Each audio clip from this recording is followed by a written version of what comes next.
Et Recording is on. recording is on, cool. Donc ensuite, juste après mon programme prédoctoral, donc dans ce cadre-là, j'ai fait un stage à la DITP, dont je vais vous parler juste après, et c'est devenu mon premier job. Donc pendant 1 an, j'ai eu un contrat là-bas. Et là, on a un peu menti parce que je suis en thèse en ce moment, mais c'est une thèse assez appliquée. Euh, un peu comme une thèse CIFRE, je vous en dirai un petit peu plus. Voilà, donc c'est quand même très appliqué et je compte pas faire de la recherche a priori après. En tout cas, je compte pas enchaîner particulièrement sur un postdoc par la suite. Donc voilà, j'aime bien être les fesses entre l'appliqué et la recherche. J'ai fait donc des stages qui ont vraiment rien à voir les uns avec les autres. Au début, je bossais sur la magnétoréception chez le planaire dans un labo de neurosciences.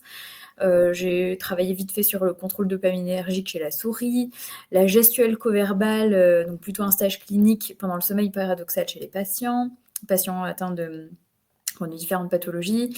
Ensuite, j'ai travaillé chez les jeunes enfants pour essayer d'explorer un petit peu le lien entre l'olfaction et la néophobie alimentaire. Puis mon stage de M2 était sur la perception du temps pendant les voyages en train avec la SNCF et un labo.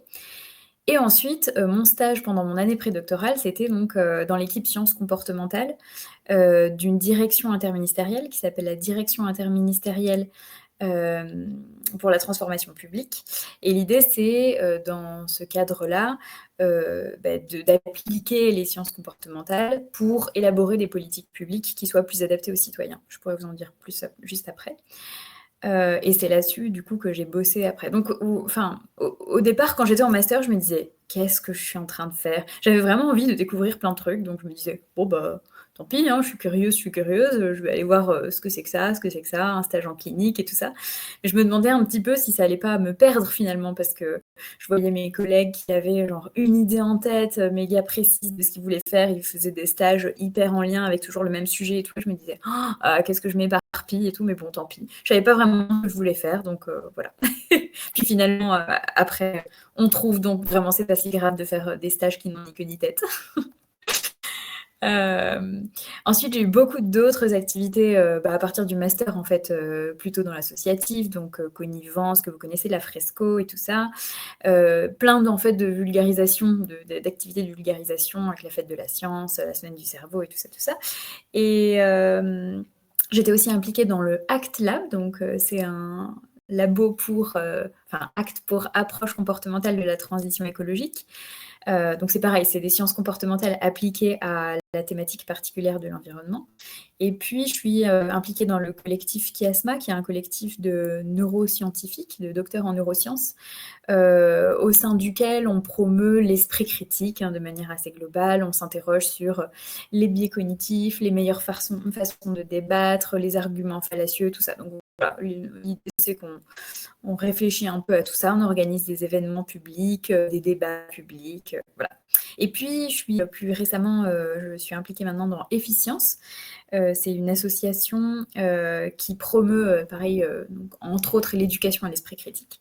C'est cette partie-là qui m'intéresse tout particulièrement. Et on a lancé il y a quelques mois un crowdfunding pour lancer une série de 10 épisodes sur l'éducation à l'esprit critique pour rendre un peu digeste et accessible aux gens qui ne font pas de la recherche, aux praticiens de l'éducation, aux profs, etc., les connaissances issues de la littérature scientifique sur comment on fait, quelles sont les manières d'enseigner l'esprit critique aux plus jeunes, ou aux plus vieux d'ailleurs. Le premier job du coup que j'ai fait juste après mon master, et c'est aussi pour ça je pense que ça peut être intéressant que je parle aujourd'hui, c'est parce que j'ai commencé un petit peu à travailler sans directement enchaîner sur une thèse. C'était donc en tant que chef de projet en charge de la communauté sciences comportementales. En fait, dans cette équipe sciences comportementales, il y avait déjà évidemment des chercheurs de projet, etc., mais tous étaient docteurs. Et à l'origine, moi, je suis entrée en tant que stagiaire et on m'a dit, bah écoute, tiens Camille, toi tu fais beaucoup d'associatifs, tu es dans la Fresco et tout ça, la fédération des acteurs, l'organisation d'événements, de diffusion, de vulgarisation, tu sais faire. Enfin, en tout cas, c'est pas, c'est pas inconnu pour toi. Donc peut-être que tu pourrais faire ça. En fait, ils cherchaient à proposer aux décideurs publics français qui n'y connaissent rien en sciences comportementales, et c'est normal, Donc de leur proposer de la diffusion, de la vulgarisation des notions et des méthodes en fait qu'on utilise en sciences comportementales. Et l'idée c'était que, je leur propose dans le cadre de cette communauté des événements de vulgarisation et puis, des outils, donc des rapports thématiques. Aujourd'hui d'ailleurs, je suis trop contente, enfin, notre jeu de cartes est sorti, jeu de cartes de l'approche comportementale avec plein de cartes, genre les freins comportementaux, les leviers comportementaux et cetera. Bon. Donc voilà, c'était mon travail. Donc ça, c'était assez cool pour moi parce que finalement, j'avais l'impression de faire de l'associatif et que c'était mon travail. Donc c'était génial de faire de la vulgarisation, d'organiser des événements thématiques et tout ça. Et c'était mon boulot en fait. Et finalement, c'est pas tant ma formation en sciences comportementales, si évidemment un petit peu, mais c'est pas juste ça qui a fait que j'ai pu trouver cette place-là qui était vraiment super pour moi, mais aussi le fait d'avoir beaucoup été engagée dans des activités associatives et de vulgarisation. Donc, très cool. Et puis, à la suite de cette première aventure, j'ai beaucoup échangé dans le cadre toujours associatif, dans le collectif Chiasma, avec avec des chercheurs en fait, qui s'intéressaient eux à la prise de décision, enfin qui s'intéressaient en gros on va dire à la prise de décision sous incertitude dans le contexte médical, ou en tout cas qui souhaitaient s'y intéresser davantage. Et comme dans Chiasma on s'intéresse aux biais cognitifs, etc., on s'est dit en fait ce serait super intéressant de construire un sujet de thèse sur ça, sur quels sont les mécanismes comme les heuristiques, les biais cognitifs qui peuvent impacter la prise de décision en contexte médical. Pourquoi en contexte médical? Parce que la personne en particulier avec qui j'ai échangé, qui est aujourd'hui mon superviseur, un de mes superviseurs de thèse, il est neurologue, donc il est chercheur à l'Institut du cerveau et il est aussi neurologue en réanimation. Et voilà, du coup aujourd'hui je suis en doctorat. Alors c'est une thèse un peu particulière parce que c'est pas un financement d'une école doctorale par exemple comme c'est plus classiquement le cas. En fait je suis chef de projet au sein de la Haute Autorité de Santé. On leur a dit écoutez les gars, on a ce projet, est-ce que ça peut vous intéresser? Et ils ont dit oui, donc super. Et je suis supervisée donc, par Benjamin Rouault, qui est neurologue en réanimation et chercheur à l'Institut du cerveau, et Mehdi Kamassi, qui est chercheur à l'Institut des systèmes intelligents et de robotique à Paris. Et voilà, je suis à l'école doctorale du CRI, si certains connaissent. Et je travaille du coup plus précisément, parce que la thématique des biais cognitifs dans la prise de décision médicale, c'est hyper large. Le sujet auquel je m'intéresse, c'est les interactions entre les niveaux de confiance, les jugements de confiance dans les décisions et les connaissances, et leur exactitude, donc la calibration entre la confiance qu'on a dans nos décisions et nos connaissances, enfin, que les médecins ont et les étudiants en médecine ont, et à quel point est-ce que ces décisions et ces connaissances sont bonnes, sont justes, sont optimales, etc. Voilà, et avant de finir, je voulais partager avec vous quelques petits trucs qui m'ont beaucoup aidée pendant, enfin voilà, ces quelques dernières années, on va dire. Je suis désolée, ça fait un peu une liste de trucs de développement personnel à la mort moelle-neu, mais chacune des phrases, c'est vraiment ce que je voulais vous dire. Donc, essayez d'être conscient de toutes vos compétences. Alors ça, c'est une phrase que j'ai beaucoup entendue en master, sauf que à moins d'aller ailleurs et de voir toutes les connaissances toutes les compétences que d'autres personnes n'ont pas, en fait, on s'en rend pas compte. Mais en intégrant un peu la direction interministérielle de la transformation publique, qui n'est pas du tout composée de scientifiques, on se rend compte qu'en fait, nous, quand on fait nos études, on est vachement en mode connaissance, donc savoir, cerveau, machin, ou compétences hyper techniques, IRM, EEG et compagnie. Mais en fait, quand on parle de connaissance, on parle aussi tout simplement de faire une recherche, de faire sur Internet, d'aller chercher des infos sur Internet, de se dire tiens, j'ai une idée de projet, je vais aller checker si ça n'a pas été fait avant. Ça, c'est un réflexe qu'on a quand on bosse en sciences, mais tout le monde ne l'a pas, et c'est un vrai atout, en fait, de pouvoir aller faire un benchmark, d'aller voir qu'est-ce qui a été fait sur le sujet et tout ça. Tout le monde ne fait pas ça, et il y a des gens qui sont surpris de cette habitude, alors que pour nous, c'est normal. Donc ça, typiquement, c'est hyper important. Et pareil, si vous faites, je sais pas moi, de l'associatif, ou si vous êtes une personne drôle et joyeuse et qui met la bonne ambiance de l'équipe, c'est une compétence, il faut pas l'oublier. Je sais que c'est pas facile de le vendre en tant que compétence, mais il faut en avoir conscience au moins dans votre tête, quoi. Il faut pas avoir peur de tenter des trucs, ça c'est en lien avec les stages qui n'ont rien à voir les uns avec les autres que je faisais. Voilà, tentez et puis si ça vous plaît pas, vous partirez, c'est vraiment pas très grave. Quand vous aimez un sujet, n'hésitez pas à spammer la personne. Enfin, moi, c'est comme ça que j'ai eu la chance de pouvoir travailler avec ceux qui je travaille aujourd'hui. C'est que j'étais genre, oh, j'aime trop ce que vous faites, et s'il vous plaît, un stage et tout ça. Bon, bah, c'est pas forcément très agréable, mais c'est comme ça que ça se passe souvent. Et puis les activités à côté, donc associatives qu'on fait sur son temps libre, en fait, souvent, c'est aussi un bon moyen de commencer, de prendre de l'aisance à l'oral et tout ça. Donc, faut pas négliger ça, quoi. Et moi, c'est clairement grâce à ça que j'ai pu aussi bosser à la DITP comme chef de projet communauté. Donc voilà. Et puis, bon, ça c'est très personnel, mais je préfère largement travailler avec des personnes que j'adore et que j'admire plutôt que vraiment sur le sujet parfait qui théoriquement m'intéresse, mais en fait, c'est pas forcément des personnes géniales qui sont en charge de ces sujets-là. Et enfin, c'est le début, hein, donc évidemment, je sais qu'il va y avoir des moments pas faciles, mais je vis très bien ce début de thèse parce que je le considère vraiment comme mon premier travail. Genre, en plus, c'est super parce que je suis à la HAS et je suis chef de projet, donc voilà, ma thèse, c'est mon projet. Et enfin, souvent on entend, enfin, je sais pas, c'est nos familles qui disent ah bah t'es en thèse alors tu continues encore tes études. Bah non, c'est pas des études. J'apprends effectivement à être chercheur, mais je suis en train de le faire en fait. Et puis c'est moi qui suis en charge de tout ça. Donc voilà, sentez-vous investi de ce truc. C'est encore plus facile quand on développe soi-même son projet de thèse. Ça peut faire un peu peur, mais c'est pour ça que moi, je suis contente d'avoir d'abord bossé et pas tout de suite enchaîné après le master. Ça m'a permis de développer ce que j'avais envie, ce sur quoi j'avais vraiment envie de travailler, quoi. Voilà. Je vous laisse un petit coup cette diapo pour que vous puissiez noter si vous voulez clavarder avec moi. Alors, Camille, Ouais. merci beaucoup déjà. On a eu un petit souci et on voyait pas ton écran. Oh, Donc c'est on la n'a vie, pas voulu c'est pas grave. t'interrompre. Mais ouais, je suis Oh, mais il n'y vraiment... a pas de souci.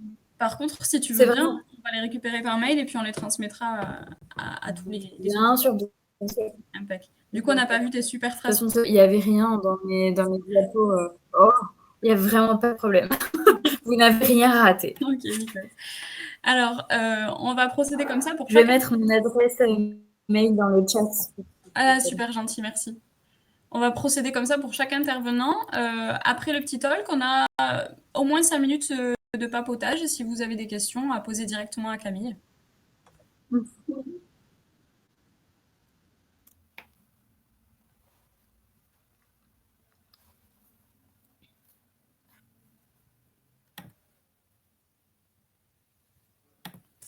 Alors, si tu veux bien, moi j'en ai une. Hein. Ah bah, c'est parti, hein. Le nombre d'expériences que tu as est absolument exorbitant. Du coup, je me demande quand est-ce que tu faisais ça? Tu faisais ça pendant l'année, en parallèle des cours, pendant l'été, après le master, je sais, mais voilà. Non, l'été, je glande. Euh, pendant le master, beaucoup, enfin, connivence et la fresco, c'était pendant le master surtout, un peu après aussi.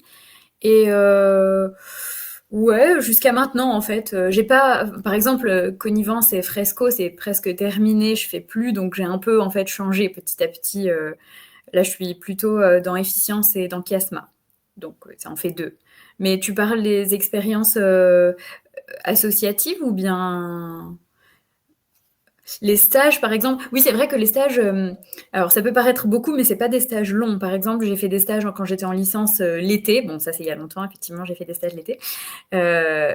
Et après, en master, au Cogmaster, on a la possibilité de faire des stages de découverte. Donc c'est 1 ou 2 jours par semaine. Donc du coup, j'ai fait 2 stages en M1 et un stage en M2. Du coup, ça rajoute le nombre de, enfin, ça fait pas mal de stages, quoi. D'accord, je vois. Merci. T'as une question dans le chat si tu veux. Ouais, j'ai vu. Alors, quel type de thèse je fais? Alors, je sais pas si j'ai bien compris le type de thèse. En fait, enfin, classiquement, je suis inscrite dans une école doctorale, mais souvent, quand on entend je fais une thèse, c'est qu'on a eu des sous d'une école doctorale ou le labo a des sous pour nous financer, etc. Là, c'est pas vraiment ça. C'est plus une thèse sous le format CIFRE, donc qui est donc financée par un organisme. Ça peut être une entreprise, ça peut être une administration, ça peut être une association même. À la base, on était parti là-dessus avec la HAS, donc la Haute Autorité de Santé. Finalement, ils se sont rendus compte qu'ils n'ont pas le statut juridique qui leur permet d'embaucher des étudiants en thèse, CIFRE. Et du coup, je suis devenue chef de projet. En fait, ils m'ont employée et voilà, j'ai un contrat de travail, chef de projet pour 3 ans et mon projet, c'est ma thèse. Voilà. Ça change rien, hein, c'est plus des trucs administratifs, mais enfin, ça change rien. C'est super cool parce que, je sais pas, je me sens en mode yay, c'est mon projet et c'est, je sais pas, c'est aussi.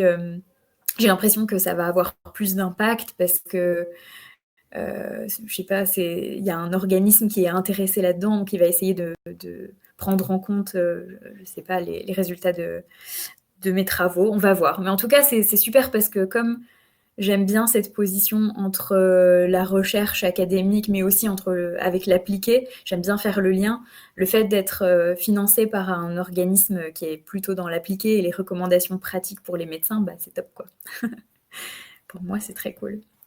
Alors, oh là là, il y a 1000 questions. Hop, j'avais une question au sujet de la licence. C'était quel parcours de biologie? C'était BCPO, biologie cellulaire et physiologie des organismes. Parce que c'était bon, déjà, c'est ce qui m'intéressait le plus. Et en plus, c'était plutôt la filière qui menait aux neurosciences, parce qu'à ce moment-là, je savais pas que je voulais faire le master de sciences cognitives. Je pensais que j'allais faire des neurosciences cognitives à Strasbourg. J'étais à Strasbourg, voilà.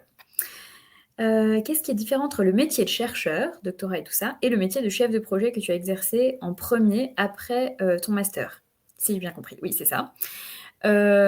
Alors, le temps, les échelles de temps sur lesquelles on travaille. Quand tu es chercheur, tu es plutôt maître du temps. Donc, c'est toi qui vas décider de quel temps vont prendre tes expériences, combien de temps tu vas pouvoir dévouer à la lecture de la littérature, etc. Alors que quand tu travailles plutôt comme chef de projet dans une administration, des choses comme ça, tu as des demandes et il faut y répondre. Et tu ne choisis pas combien de temps tu as. Donc là, typiquement, en plus pendant mon contrat à la DITP, déjà la DITP, c'est un organisme qui est interministériel, donc on peut avoir des saisines de certains ministères avec des demandes particulières. Et là, il y a eu la crise sanitaire en plein milieu, donc quand voilà, il y a eu des petites demandes genre est-ce qu'on peut typiquement un des pôles sur lesquels on travaillait, c'était la simplification administrative. Et on a beaucoup travaillé à la simplification du contenu, ou en tout cas rendre le contenu digeste sur comment est-ce qu'il faut réagir dans ce cadre de début de crise sanitaire, c'était il y a à peu près 1 an. Et ça, c'était vraiment, notre chef nous disait, il faudrait qu'on envoie des recommandations à tel ministère, et on lui demandait, ok, c'est pour quand? Il nous disait pour hier. Donc ça veut dire, tu t'assieds, t'écris, t'envoies dès que c'est fini. Donc c'est très différent, et dans ce type de structure, les gens n'ont pas l'habitude que, enfin, tu peux pas leur dire, bah en fait, une analyse de la littérature correcte, ça me prendra 3 mois. Donc il faut accepter aussi de faire plus vite et moins bien. C'est un peu, voilà. Mais il y a plein de différences en vrai, hein, on pourra en reparler, je vais pas trop monopoliser la parole. As-tu toujours su que tu voulais faire des sciences cognitives et non moléculaires, cellulaires et neurosciences? Oui, parce que j'aime beaucoup, j'ai besoin que ce soit intégré à l'individu, tout ça. Donc je savais que c'était plus au niveau comportement. Par contre, j'ai galéré à trouver l'intitulé sciences cognitives, en fait. Quand j'étais au lycée, j'ai galéré à trouver neurosciences, parce qu'en fait, jusqu'en terminale, tu fais pas de neurosciences. Enfin, j'en avais pas, en tout cas, moi, au programme, et notre prof nous en parlait pas. Donc j'ai galéré à trouver ça, et ensuite je me suis rendu compte que mais en fait il y a les sciences cognitives, c'est encore autre chose, c'est encore plus interdisciplinaire et tout. Donc j'ai changé en cours de route. J'étais partie en licence à Strasbourg pour faire des neurosciences, puis finalement j'ai trouvé mieux ailleurs. Voilà. On a déjà entendu parler de CIFRE développés à des assos à action. Oui, oui, oui. Des CIFRE. Oui, oui. Par exemple, alors je sais pas si ça correspond vraiment à assos à action sociale. Mais je sais qu'il y a des CIFRE avec l'EFS, l'établissement du sang. Je sais plus. Mais bon, les dons du sang, quoi. Français. Typiquement, il y a des... Voilà, bah oui, pas si compliqué quand même.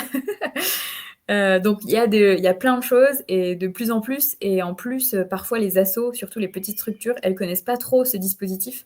Donc faut pas hésiter à aller leur sonner les clochettes, parce qu'en fait, ça leur coûte pas très cher. Le dispositif est fait exprès pour que ces structures soutiennent la recherche et que ça leur coûte pas trop cher.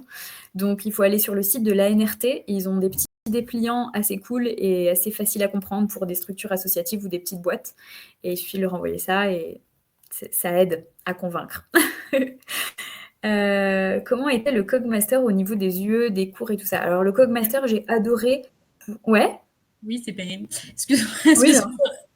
bien. Donc, je sais pas si tu as vu le message de Sarah. C'est trop, trop bien qu'il y ait autant de questions et on aimerait bien pouvoir continuer. Ah oui, bien sûr, bien C'est sûr. juste Non, pardon, bah, du coup, je scrolle au fur et à mesure. et Je oui, vais, je vais et répondre dans le chat. D'accord? c'est une bonne idée. Et aussi, si tu veux bien redonner ton adresse mail, comme ça, les gens peuvent te contacter directement s'ils en ont envie. Ouais, je l'ai mise dans le chat, mais je la remettrai un peu plus bas Impec. aussi. Désolée de te Hop. couper, mais du coup, Ça marche. Bon, ben, trop cool. Merci en tout cas.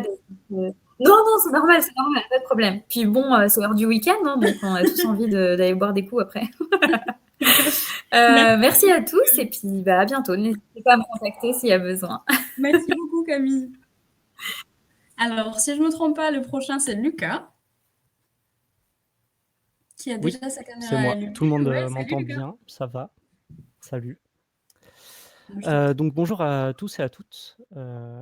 Moi, c'est Lucas. Ça va être beaucoup plus chaotique que Camille, puisque je n'ai pas préparé de petits diapos, de documents pour qu'on suive ce que je vous raconte. Ce qu'on peut faire, c'est qu'à la limite, pendant que je parle, vous pouvez aussi écrire dans le chat. Comme ça, s'il y a des choses sur lesquelles vous voulez que je rebondisse, ça peut se faire pendant la discussion. Ça peut être sympa. C'est parce que j'ai pas trop l'habitude encore des longs discours sur Jitsi, Zoom et associés. Donc voilà. Je vais prendre un peu exemple sur Camille. Je vais faire dans l'ordre chronologique de mon parcours. Donc moi, j'ai fait le master sciences cognitives à Lyon 2, Université Lyon 2. Donc d'abord la licence en sciences cognitives plutôt générale. Et ensuite, je suis rentré en M1. Et pour l'arrivée en M2, ils ont décidé d'expérimenter un petit peu avec notre promotion. Et ils ont donc lancé 2 parcours différents. Donc il y avait un parcours qui était sciences cognitives fondamentales et appliquées à la recherche et un autre parcours qui était interaction homme-machine, donc qui était beaucoup plus orienté sur l'UX design, la programmation, et cetera, et cetera. Et donc moi, j'ai fait le parcours recherche appliquée et fondamentale. Et au sein de ce même parcours, il y avait aussi une division, donc entre plutôt un parcours recherche et plutôt un parcours pro. La vraie différence se trouvait au niveau du stage de fin de M2. Donc suivant si on avait un stage recherche ou un stage dans une entreprise, un stage pro, ben, on pouvait prétendre à avoir telle ou telle mention à la fin du master. Moi, j'ai essayé de trouver un stage dans le pro, puisque je voulais de base ne pas faire de thèse. Je voulais m'orienter direct après dans le monde du travail. Je ne savais pas trop dans quelle direction aller encore. Je m'étais dit peut-être l'ergonomie, peut-être autre chose, on verra. Et en fait, je me suis trouvé face à un grand mur qui était de trouver un stage dans une entreprise quand on fait des sciences cognitives, ce qui n'est pas forcément évident. Ce qui fait que j'ai galéré, j'ai galéré. J'ai trouvé une asso qui était à Marseille qui, elle, s'occupait du coup, de traiter les troubles 10 par, l'apprentissage de la musique. Donc, projet hyper stylé, qui m'intéressait énormément. Mais comme c'était une asso, ils ne pouvaient pas financer de stage et la fac n'acceptait pas, les stages qui n'étaient pas financés. Donc, gros coup de chance de dernière minute, je me suis retrouvé au final, dans un labo de recherche pour faire un stage. Donc, bon, coup de chance et en même temps pas coup de chance. Donc, j'ai fini par trouver un stage, donc j'étais très content, mais c'était un stage en recherche. Et il s'avère que pendant mon stage, j'ai travaillé avec Camille. Donc, c'est plutôt marrant de se retrouver ici. En fait, les sciences cognitives sont un monde très petit. Et vous allez voir de manière générale aussi, la médiation scientifique, c'est un monde très petit. Donc j'ai bossé avec Camille, c'était très cool. On a travaillé sur la néophobie et les capacités de catégorisation chez les enfants de 3-4 ans. Pour moi, c'était un stage assez long, il a duré 6 mois et c'était un stage particulier puisque c'était dans un labo privé, le labo de l'Institut Paul Bocuse, qui est une école d'hôtellerie à Lyon. Et donc dans ce labo, en gros, ils étudient l'alimentation sous plein d'angles différents, donc anthropologie, sociologie, psychologie cognitive, neurobiologie. Bref, c'est assez large et donc moi, mon travail, c'était d'assister, une doctorante pour mettre en place un nouveau protocole qui lui permettrait de tester ses hypothèses, puisqu'elle était en fin de thèse. Il fallait qu'elle passe du temps, à rédiger, sa thèse justement. Elle faisait une thèse sur article, donc l'objectif aussi à la fin de mon stage, c'était de publier un article qu'on a réussi à publier, donc ça très, très cool. Hem Et ce qui était sympa aussi, c'est que c'était un environnement qui était pas juste, on va dire, de la recherche fondamentale, parce qu'il y avait un côté vraiment, bon, bah, on a des objectifs aussi, on va dire, au sein d'une entreprise et il faut qu'il y ait un peu des résultats et cetera, donc c'est une approche que je connaissais pas encore de la recherche et ce qui était cool aussi, c'est que j'ai pu découvrir qu'on peut faire des doctorats quand on a plus de 30 ans, puisqu'il y a certains doctorants qui avaient commencé leur thèse à 34 ans, 33 ans, donc ça m'a fait me dire que j'étais pas pressé forcément pour faire une thèse, puisque en fait, j'ai enchaîné toute ma scolarité, classique, bac, licence, master et c'est vrai que, bah, en fait, enchaîner comme ça tout le temps, tout le long, je me suis dit qu'il me manquait peut-être d'autres expériences pour, on va dire, diversifier, mon activité et mes points de vue par rapport à ma pratique des sciences cognitives et de la vie et du monde du travail, de manière générale. Ah, je vois que quelqu'un a levé la main. Alors vas-y, je t'écoute si jamais tu veux dire quelque chose.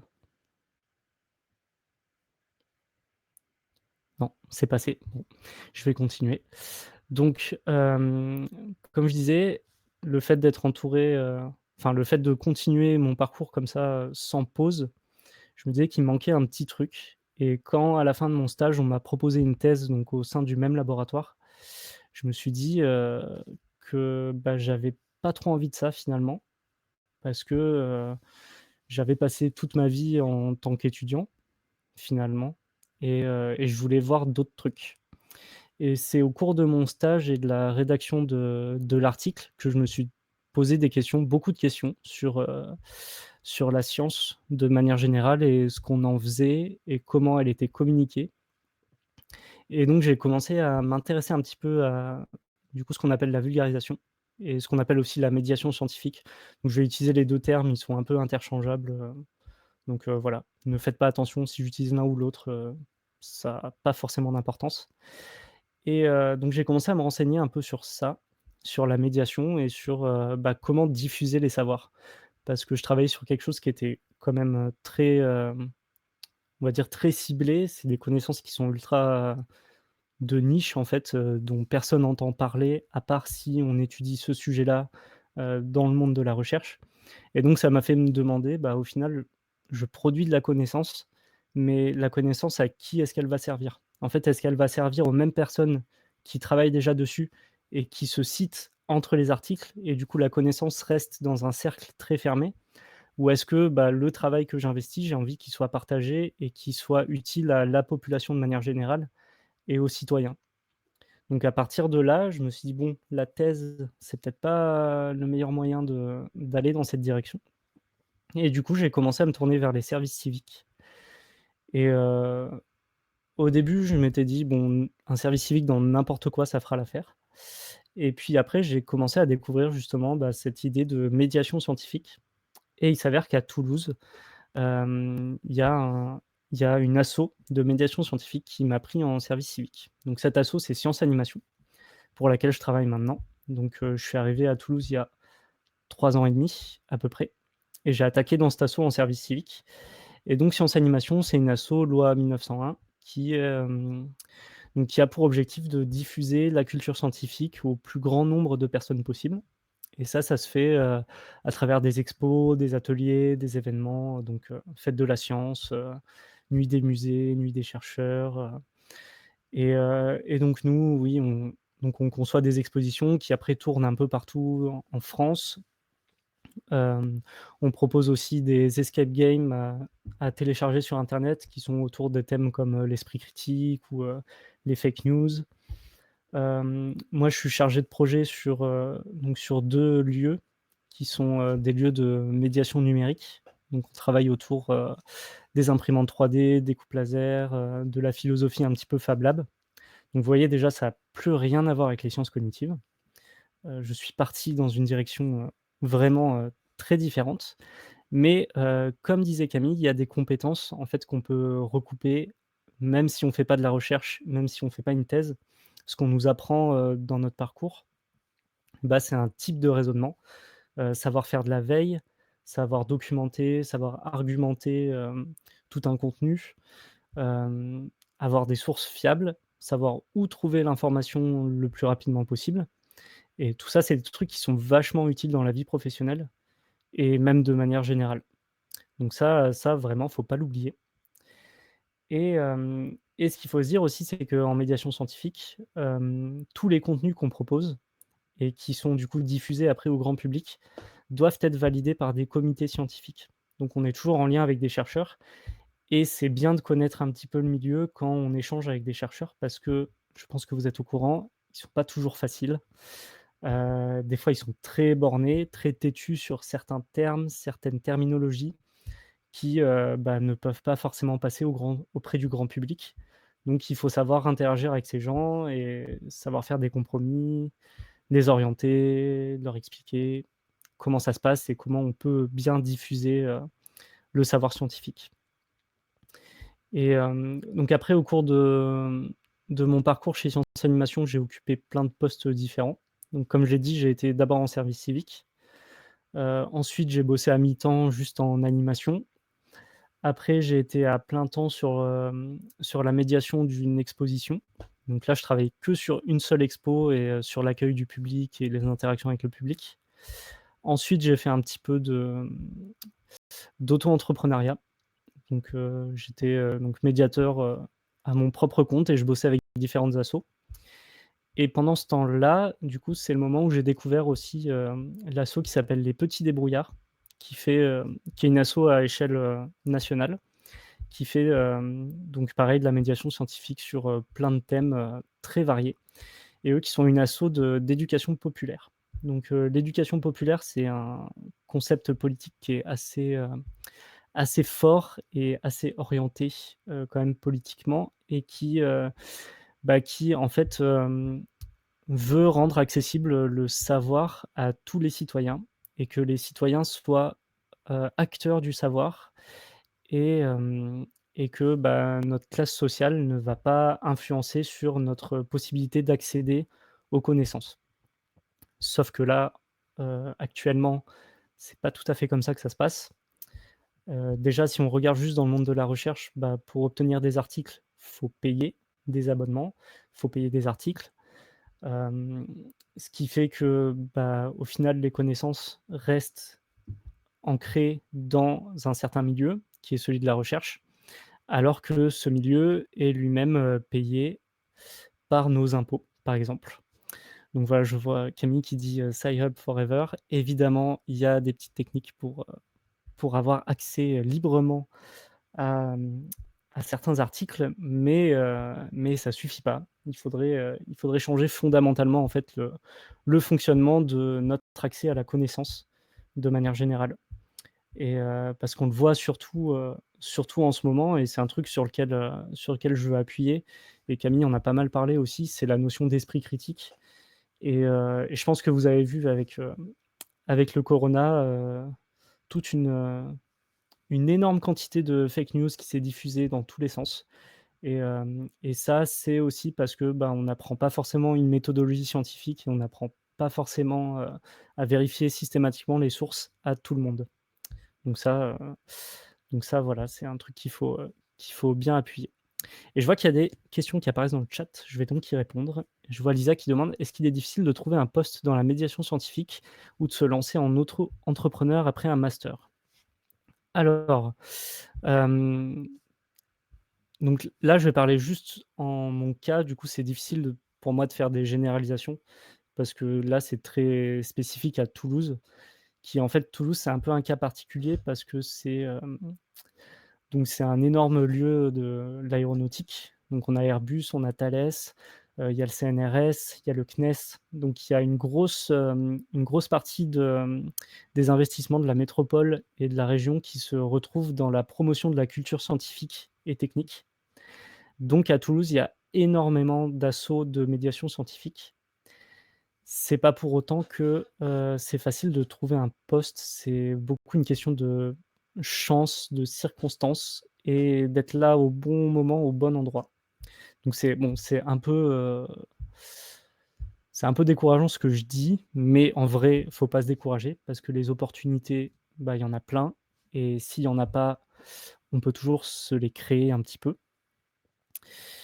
Hem et heu et donc auto-entrepreneur, je dirais que c'est peut-être pas forcément le meilleur moyen de se lancer parce que, en fait, ça marche beaucoup en réseau et donc avant d'avoir, des possibilités pour être, on va dire embauché et connu par, des assos, il faut déjà que tu aies travaillé avec eux et qu'ils te connaissent un petit peu.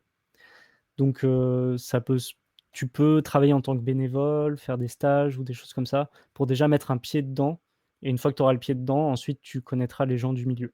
Donc ça, c'est un peu, c'est on va dire la porte d'entrée, on va dire, ce sera plutôt le bénévolat ou aller directement voir les gens, quand ils font des animes. Mais direct en auto-entrepreneur, c'est un peu chaud. Et donc autre question, donc de Lucie cette fois: «Connais-tu des masters spécialisés dans la médiation scientifique?» Oui, il y en a. Il y en a à Toulouse, il y en a à Bordeaux, il y en a à Grenoble. Donc ça, c'est les principaux que je connais. Après, il y en a sûrement d'autres, en France. Et sur le marché du travail, bah, du coup, ce qu'ils vont t'apporter, c'est déjà la possibilité de faire des stages, dans des structures, de médiation scientifique et ça, au final, c'est pas rien. Parce que, bah, comme j'ai dit tout à l'heure, moi, à l'issue de mon stage, en sciences cognitives, on m'avait proposé une thèse et donc je pense que ça peut arriver souvent qu'à l'issue de ton stage, en fait, on te propose un poste. Donc c'est pas mal et même si on ne te propose pas un poste, bah, au final, tu auras montré ta tête, tu auras travaillé avec plein de personnes qui se rappelleront de toi et ça, c'est hyper important.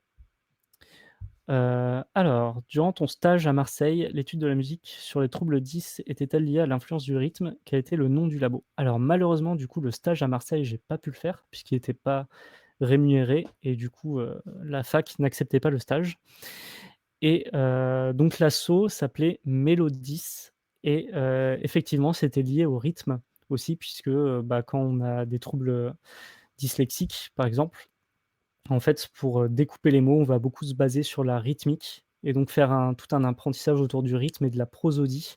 C'était, beaucoup mis en avant. Alors, est-ce que j'ai une journée type en tant que médiateur scientifique? Et est-ce que les tâches varient beaucoup d'un projet à l'autre? Exactement, les tâches varient beaucoup. C'est pour ça que ce métier me plaît jusqu'à présent. C'est que, en fait, il y a pas vraiment de journée type. C'est hyper variable. J'ai un emploi du temps qui est très, très chaotique, puisque, en fonction des projets sur lesquels je vais être affecté, les tâches vont pas du tout être les mêmes. Donc des fois, je vais devoir faire de l'animation. Donc là, ça va être vraiment animation pure et dure d'atelier, où je vais aller dans un collège et je vais avoir 1 heure d'atelier à mener et puis une fois que j'ai mené mon atelier, bah, je pars de l'établissement scolaire, je retourne, au bureau. J'arrive au bureau, je dois faire un petit peu de gestion logistique, des lieux que j'anime, donc inventaire, du matériel, mise à jour des ordinateurs, vérifier que tout fonctionne et cetera et puis entre-temps, par exemple, je peux avoir un appel, d'un des partenaires avec lesquels, je vais travailler dans 3 mois et qui me disent: «Bon, bah, voilà, au niveau du planning, qu'est-ce qu'on peut faire?» et cetera. Donc ça change beaucoup, et ça varie énormément d'un projet à l'autre puisque tous les projets sont ultra différents. En tout cas, c'est le cas dans notre asso. Je ne sais pas si ailleurs c'est aussi, varié, mais pour nous ça bouge pas mal. Alors, je vois qu'il faut pas que je tarde non plus à répondre aux questions, donc je vais enchaîner. Est-ce que je veux bien partager le lien pour les escape games? Évidemment, ça vous sera communiqué. Merci. Est-il possible oui, dis-moi? Excuse-moi, c'est encore moi du coup. On voudrait Ouais, jamais te couper, mais on a oui. Léna qui va attendre la suite. Si tu veux bien faire comme Camille et répondre dans le chat, ce serait vraiment super. Ouais, ça marche, pas de souci. Merci. Vraiment désolée. Mais non, mais il y a pas de problème. Est-ce que Léna, au moins, est là? Est-ce que tu m'entends, Léna? Oui, elle est là. Elle est Super. là, elle arrive, elle branche son ordinateur. Bon, bah, du coup, tu peux répondre à quelques questions de plus, peut-être, Lucas? Mais je suis... Alors, Mais vas-y, fais une dernière question. ouais, il y avait une question qui était intéressante là, justement.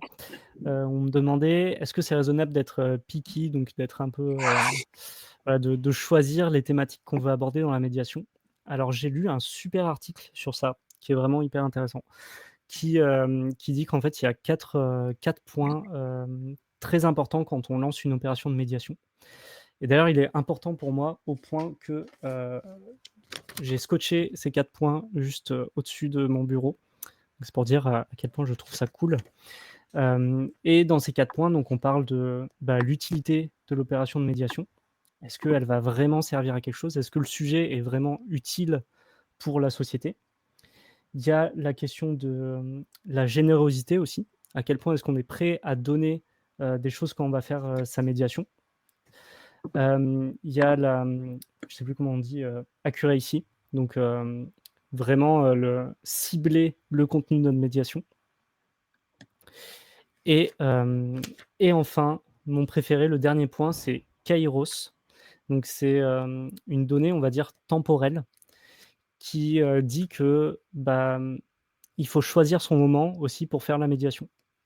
C'est-à-dire que tu ne peux pas parler d'un sujet sans prendre en compte le fait qu'il va avoir des répercussions sur la société et que, par rapport au moment où tu l'abordes, tu as aussi toute une question de comment ça va toucher les gens et comment ça va faire écho à, à ce que tu apportes comme nouvelle connaissance et comme nouveau point.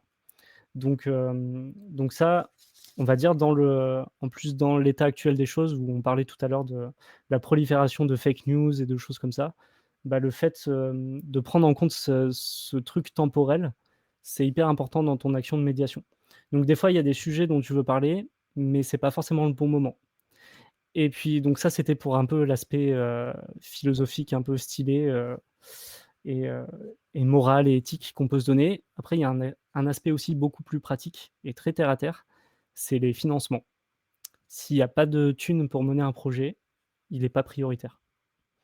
Parce que, comme on est des assos, on est dans des situations assez précaires et on va là où il y a l'argent. Parce qu'il faut pouvoir payer les équipes, il faut pouvoir payer les médiateurs, les administrateurs, les directeurs et cetera et cetera. Et donc si tu veux mettre en place un projet qui, lui, n'est sujet à aucune subvention, et forcément, il va descendre dans la liste des priorités.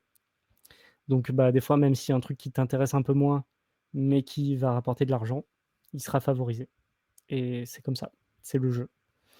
Et ça peut être frustrant, mais en même temps, de manière générale, il faut se dire qu'on fait un truc cool et utile, pour le monde. Voilà. Donc ça, c'était pour la question sur, comment choisir les sujets de médiation. Et évidemment, si je pouvais, je ne ferais que des trucs sur le cerveau, mais pour ça, je travaille aussi avec l'asso Incognu en tant que bénévole, donc asso de sciences cognitives qui est à Toulouse. Donc on peut toujours trouver un moyen de parler des sujets qui nous plaisent, au final. Si c'est pas dans le cadre du travail, c'est dans le cadre de la vie associative qui est autour de ça. Voilà. Je sais pas si j'ai le temps de répondre à d'autres questions. Je sais même pas si on avait Ça, d'autres. c'est Léna qui va le dire. Ouais. Est-ce que tu es là, Léna? Elle est ready. Et là, Est-ce que OK, tu parfait. Et je Est-ce que donne, tu veux bien répondre le dans le chat, Lucas? bâton de parole et je répondrai dans le chat. Merci beaucoup, Lucas. Léna, la place est à toi.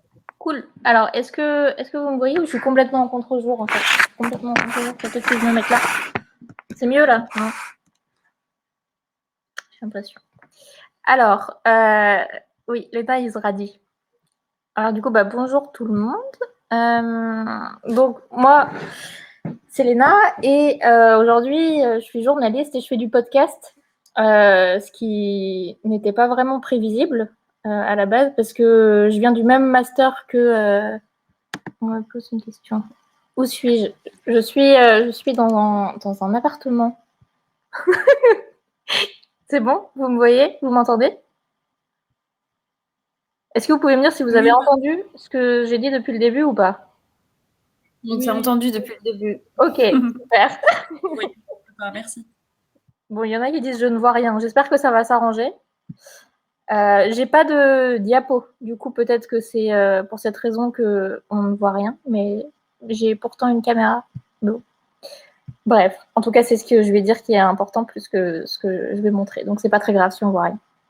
Donc oui, donc justement, ce que j'essaye de faire en ce moment dans ma vie, c'est de raconter des histoires en tant que journaliste et en tant que podcasteuse aussi. Donc ça, je vais y revenir à ce truc de raconter des histoires parce que ça a aussi été quelque chose dont je me suis rendu compte en faisant le Cogmaster de manière un peu étonnante, mais voilà. Donc j'ai fait le Cogmaster, le même master que Camille en sciences cognitives à Paris. Et en rentrant au Cogmaster, moi je savais pas trop si je voulais faire de la recherche ou pas, mais plus j'avançais, plus je me disais bof, pas trop.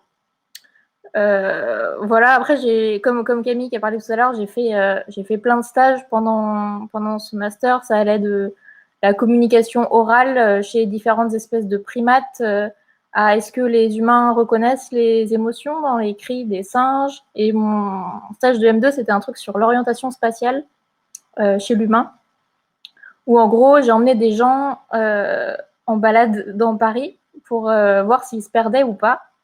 Et je devais les suivre en trottinette pour vérifier si, en gros, ils savaient aussi bien s'orienter dans la vraie vie que dans un niveau de jeu vidéo auquel je les faisais jouer par la suite. Donc, c'était pour essayer de voir si le sens d'orientation marchait globalement pareil dans un jeu vidéo et dans la vraie vie. Bon. Donc, j'ai fait des trucs relativement différents. J'ai un peu touché à tout. J'avais pas de stratégie très, très précise, comme vous vous en doutez, je pense, à partir de maintenant. Donc j'ai découvert plein de trucs et c'était super cool. Et je savais pas du tout si ça allait me servir un jour. Mais en fait, il se trouve que finalement, je suis journaliste scientifique et que avoir plein de petites connaissances dans plein de petits trucs qui n'ont rien à voir les uns avec les autres, finalement, c'est cool. Finalement, c'est quelque chose qui me sert.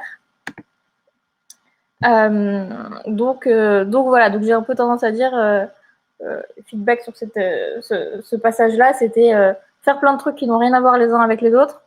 Bon, c'est pas forcément mal.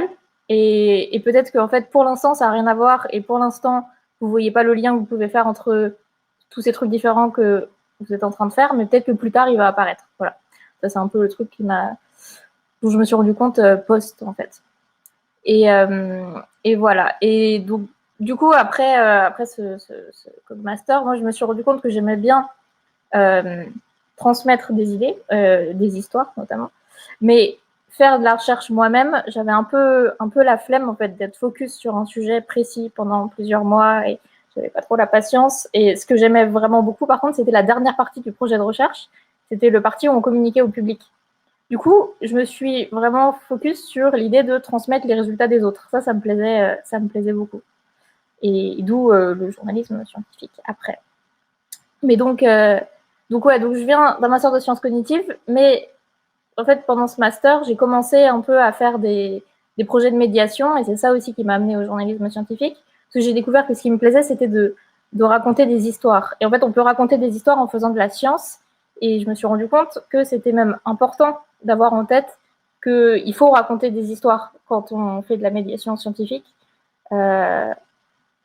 Quand on veut raconter un truc sérieux, la meilleure manière de le raconter, c'est en inventant une histoire. Donc, il y a la structure toute bête de l'histoire avec un héros qu'on suit et qui il arrive des péripéties, des aventures, et puis qui change, qui a un parcours, une évolution personnelle au cours de l'histoire, et puis à la fin est différent. Et en fait, vous allez délivrer un message tout au long de cette histoire à travers les péripéties qui vont arriver au héros. Et en fait, ça, c'est une super manière de capter l'attention des gens. Et quel que soit le message ou l'histoire qu'on veut délivrer, il y a toujours un peu cette structure du voyage du héros. Et en fait, c'est un truc que j'ai appris vraiment ces dernières années, c'est que travailler sa narration, ça fait gagner plein de temps. Et c'est super important pour que les gens écoutent ce qu'on a à leur dire, que ce soit des infos scientifiques ou pas scientifiques. Donc, ouais, ça, c'était la minute théorie. mais voilà, je trouvais ça important parce que je trouve moi, on me l'a jamais dit quand j'ai commencé à m'intéresser à la communication scientifique, la médiation, tout ça. On me disait, oui, l'idée, c'est de simplifier et de rendre ça rigolo. On m'a jamais raconté cette histoire d'histoire, justement. On m'a jamais dit que c'était important de donner une structure, une narration pour que les gens ils s'identifient d'une certaine manière à un protagoniste et que ça capte leur attention de cette manière-là. Donc bref, ça c'était important. Et voilà, donc au Cogmaster, j'ai commencé la médiation en faisant des petits projets vidéo avec des amis, en faisant des petites brèves pour un site, le site d'une association qui s'appelle Coginov, qui s'appelait Coginov, je ne sais pas si elle existe encore. Voilà. Et puis j'ai travaillé aussi sur un projet sur lequel Camille a aussi travaillé. Camille est décidément dans tous les projets de médiation scientifique. Un projet qui s'appelait le projet Neurotruc, qui est une série télé qui est toujours en train de chercher ses financements, mais à laquelle on a participé toutes les deux à l'élaboration, qui est une série qui vise à déconstruire les idées reçues sur le cerveau. Et en gros, ils avaient lancé un appel d'offres en demandant à des chercheurs, donc des étudiants ou des thésards, de constituer des dossiers de recherche sur différentes thématiques qu'ils voulaient aborder dans leur série. Donc, c'était principalement des idées reçues du genre... moi, j'ai travaillé, par exemple, sur l'idée reçue que les femmes sont plus multitâches que les hommes, qui sont, eux, monotâches, bien évidemment. Et sinon, il y avait d'autres thèmes du genre on n'utilise que 10% de notre cerveau, ou certaines personnes sont plus cerveau gauche, d'autres cerveau droit, tout ça. Et donc, l'idée, c'était de détruire ces trucs-là avec des études scientifiques. Et donc, ils nous payaient. C'est le premier truc payé que j'ai fait en vulgarisation scientifique pour montrer un peu un état de l'art, de la recherche sur ces questions-là. Et là-dessus, j'ai une remarque qui est que moi, quand j'ai vu cet appel d'offres, c'était destiné en priorité aux thésards. Et après, ils ont dit oui, éventuellement, si vous êtes étudiant.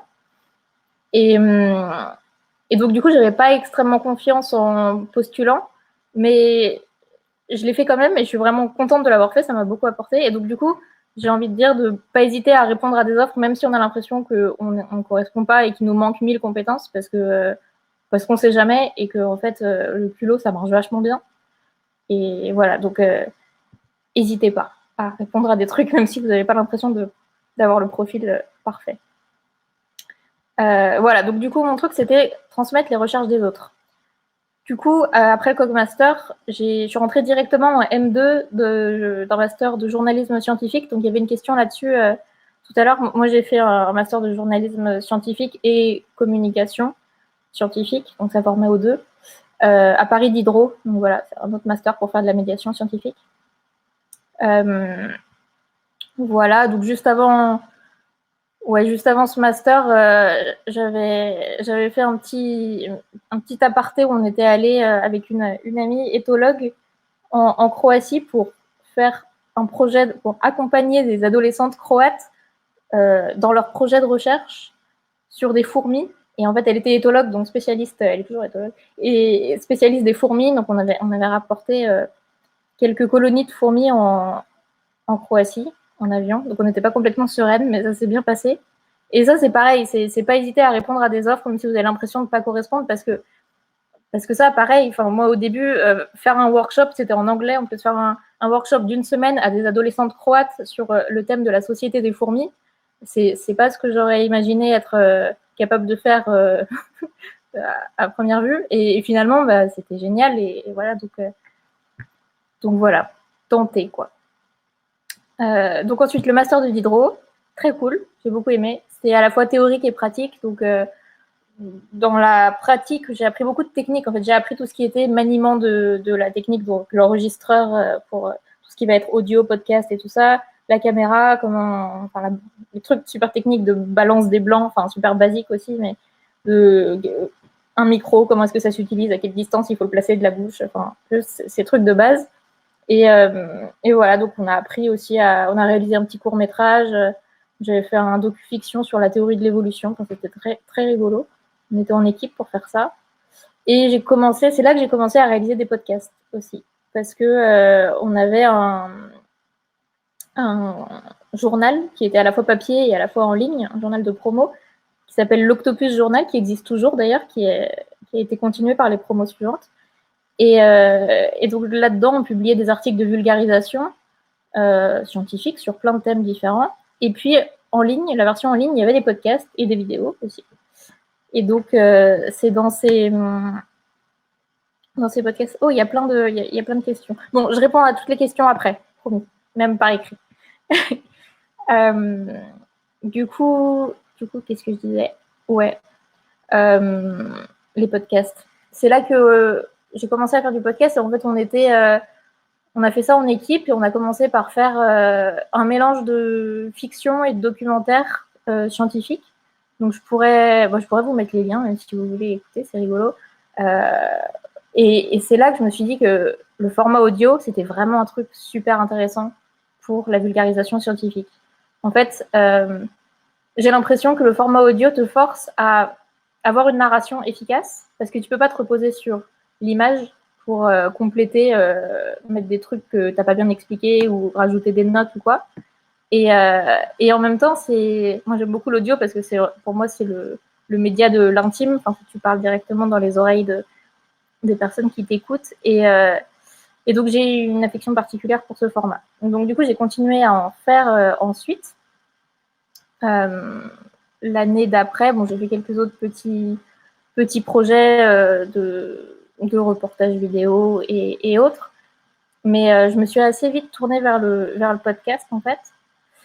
Et j'ai commencé à en faire de chez moi, depuis mon canapé. Et là, en fait, je me suis rendu compte que j'avais pas forcément envie de continuer dans le scientifique, dans le purement scientifique. Parce que ce qui est mon truc, c'était vraiment de raconter des histoires. Donc du coup, j'ai commencé à faire des podcasts sur plein de thèmes différents, de type féminisme, relations intrafamiliales, écologie, précarité sociale, enfin, aborder plein de thèmes. Et puis là, je me suis dit, ouais, en fait, ce qui me passionne vraiment beaucoup, c'est ça. Et c'est ce rapport aussi à l'autre qu'on peut avoir en discutant avec quelqu'un, en faisant une interview, que ce soit une interview d'un chercheur qui va t'expliquer ses recherches, et donc à ce moment-là, faut être à l'écoute pour chercher, pour choper le truc qu'il va dire, qui va vraiment faire comprendre en un clin d'œil son message. Donc être à l'écoute et lui poser les bonnes questions. Et donc un chercheur, ou que ce soit quelqu'un qu'on interview sur, je sais pas, son rapport au couple, son rapport je sais pas, à l'économie libérale, enfin, l'écoute, quoi. Ça, c'est un truc que je me suis rendu compte qui allait être central dans ce que j'avais envie de faire par la suite. Donc voilà, donc j'ai commencé à me tourner vers ça tout en ayant toujours cet intérêt pour le journalisme scientifique en parallèle. Du coup, ce que j'ai fait après ce master, c'est un troisième master. Parce qu'on était en période, donc là, contexte, on était en période de Covid. Moi, j'avais eu une année off parce que j'avais eu des soucis de santé qui ont fait que j'ai pas été capable de bosser pendant un an. Du coup, j'étais aussi un peu en mode, on va revenir tranquillement dans le monde du travail. Et je me suis dit, je cherche à la fois un CDD, une alternance, un CDI, je me ferme zéro porte. Et voilà, je cherche dans tout, que ce soit journalisme scientifique, podcast, c'était assez vaste quoi, comme recherche. Donc j'ai envoyé des milliards de CV. Et finalement, j'ai trouvé une alternance chez Bayard Presse. Donc à ce moment-là, vu que j'avais une alternance, il fallait aussi que j'ai un master. Donc j'ai trouvé un master de journalisme, cette fois-ci pas scientifique, juste un master de journalisme à Paris, qui a été d'accord de me prendre en M2 directement. Et donc voilà, donc j'étais en alternance une semaine, enfin je suis actuellement en alternance une semaine à l'école et 2 semaines chez Bayard Presse. Et donc je travaille dans un magazine de santé, de vulgarisation santé, qui s'appelle Tempo Santé. Et ce qui me plaît beaucoup, c'est qu'on aborde des thèmes vachement variés. Donc c'est à la fois des trucs d'actualité de la santé, sur les lois qui peuvent passer, ou ce genre de trucs, donc de politique, ou trucs de société, de nutrition, de recherche en médecine, de psychologie, etc. Bon, c'est des trucs assez cool. Par exemple, un article que j'ai écrit récemment, c'était sur j'ai interviewé une fille qui est intervenante en théâtre d'improvisation dans un master de neuropsychologie de l'enfant, parce qu'en fait, elle m'a expliqué que les neuropsychologues, au même titre que tous les autres soignants, ne sont jamais formés au cours de leur formation professionnelle. Ils ne sont jamais formés à l'annonce de diagnostic. Ils sont formés à établir un diagnostic. Ils ne sont jamais formés à l'annoncer. Et quand on est neuropsychologue de l'enfant, on se retrouve face à des parents à qui on doit annoncer que leur enfant a des troubles autistiques, par exemple. Et on ne sait pas comment faire. Et donc, du coup, elle, son métier, c'était d'aller dans des classes de master de neuropsychologie de l'enfant et de mettre en situation les étudiants. Donc, les M1 jouaient les neuropsychologues pendant que les M2 jouaient les parents et ils s'entraînaient, quoi. Et donc, voilà, ça, c'est le type d'article que j'ai bien aimé écrire. Et à côté, j'ai créé aussi des trucs un petit peu plus absurdes, type... l'autre jour, on m'a demandé d'interviewer Luana Belmondo, qui est la fille de Jean-Paul Belmondo, sur sa meilleure recette de sauce tomate. Et oui, car Luana Belmondo a écrit un livre de recettes sur la sauce tomate. Bref, donc c'est assez varié. Et ça me plaît. Un truc que je voulais dire sur ce job-là, c'est la manière dont j'ai été recrutée. Je pense qu'il faut, quand on cherche un taf, que ce soit dans ce domaine-là ou dans n'importe quel domaine d'ailleurs, il ne faut pas partir du principe que le recrutement suit les lois de la logique. Parce que j'ai vraiment dû postuler à 1 milliard de trucs pendant l'été dernier. Et c'est ce truc-là qui a marché.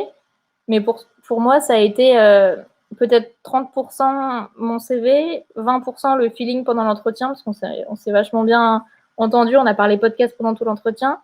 Et 50% le fait que je sache faire des podcasts, parce que la rédactrice en chef qui m'a fait cet entretien d'embauche, elle pensait à l'époque faire un projet de podcast pour son magazine de santé. Finalement, il se trouve que le projet de podcast se fait pas pour diverses raisons. Et donc, du coup, j'ai été recrutée sur un truc qui finalement se fait pas. Donc, je pense qu'il faut pas trop... je dis ça pour que les gens se sentent bien quand face à des échecs ou des refus, comme j'ai pu en avoir aussi beaucoup cet été. Il faut pas trop remettre en cause son CV ou ses compétences personnelles, voire encore moins sa personnalité à soi, si on ne trouve pas tout de suite, parce que le CV et les compétences, c'est une base essentielle, mais malheureusement, c'est vraiment pas le facteur décisif, vu qu'il y a énormément d'excellents candidats pour tout. Donc, il ne faut pas hésiter à mettre en avant les trucs absurdes que vous faites sur le côté, du genre des podcasts féministes ou des workshops sur les fourmis en Croatie. Il y a vraiment des trucs qui, a priori, vous semblent pas du tout pertinents à raconter en entretien, qui peuvent être, au contraire, super pertinents et faire la différence, parce qu'en fait, vous êtes super bon, mais comme plein de gens qui postulent, quoi. Voilà, et donc sur les news un peu plus récentes, du coup, je travaille aussi un petit peu avec Science et Vie, donc j'écris quelques articles pour Science et Vie. Faut savoir que c'est un peu compliqué, pour tous les domaines, c'est compliqué en ce moment à cause du Covid, mais pour les médias aussi. Et notamment, il y a beaucoup en ce moment dans la presse scientifique de rachats de titres de presse par d'autres gros groupes. Et ça perturbe beaucoup l'écosystème de la presse scientifique. Et notamment à Science et Vie, la rédaction a été rachetée par une grosse boîte qui s'appelle Reworld Media et qui, alors pour vous annoncer un peu la couleur, ne s'appelle pas elle-même une entreprise de presse, mais s'appelle un producteur de contenu. Et apparemment, de ce que j'ai entendu, c'est même plus des journalistes scientifiques qui programment les contenus web sur le site de Science et Vie. Le rédacteur en chef a démissionné, bref. C'est un peu la merde. Mais ils prennent toujours des pigistes. Et si vous avez des questions sur le fonctionnement des piges, j'aurais pas du tout le temps d'en parler là, mais je pourrais vous en parler à l'écrit ou vous donner mon mail et vous répondre aussi, parce que ça, c'est un truc qui est compliqué et qui est très intéressant à savoir si on veut se tourner vers les piges. Voilà. Et plus récemment, l'un des derniers projets, ça va être Ok, je lis juste si c'est OK pour vous répondre aux questions. Oui, je répondrai aux questions à l'écrit.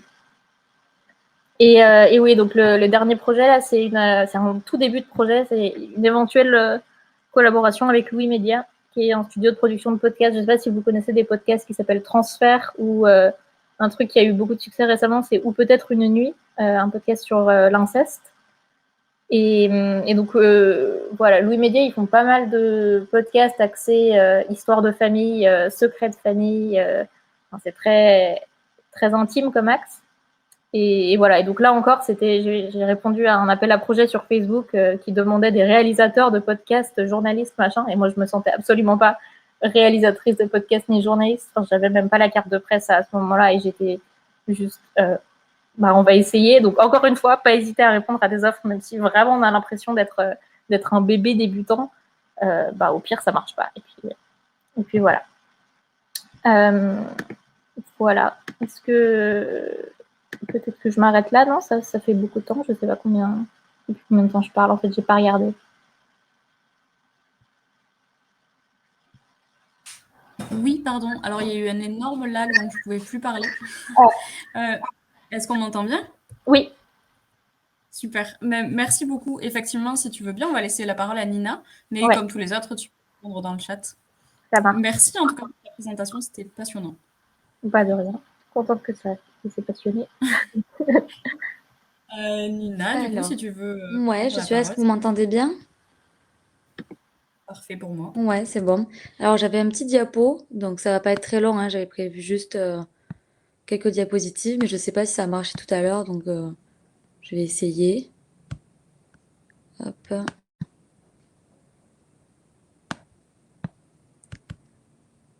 Hop, alors je sais pas si vous voyez quelque chose.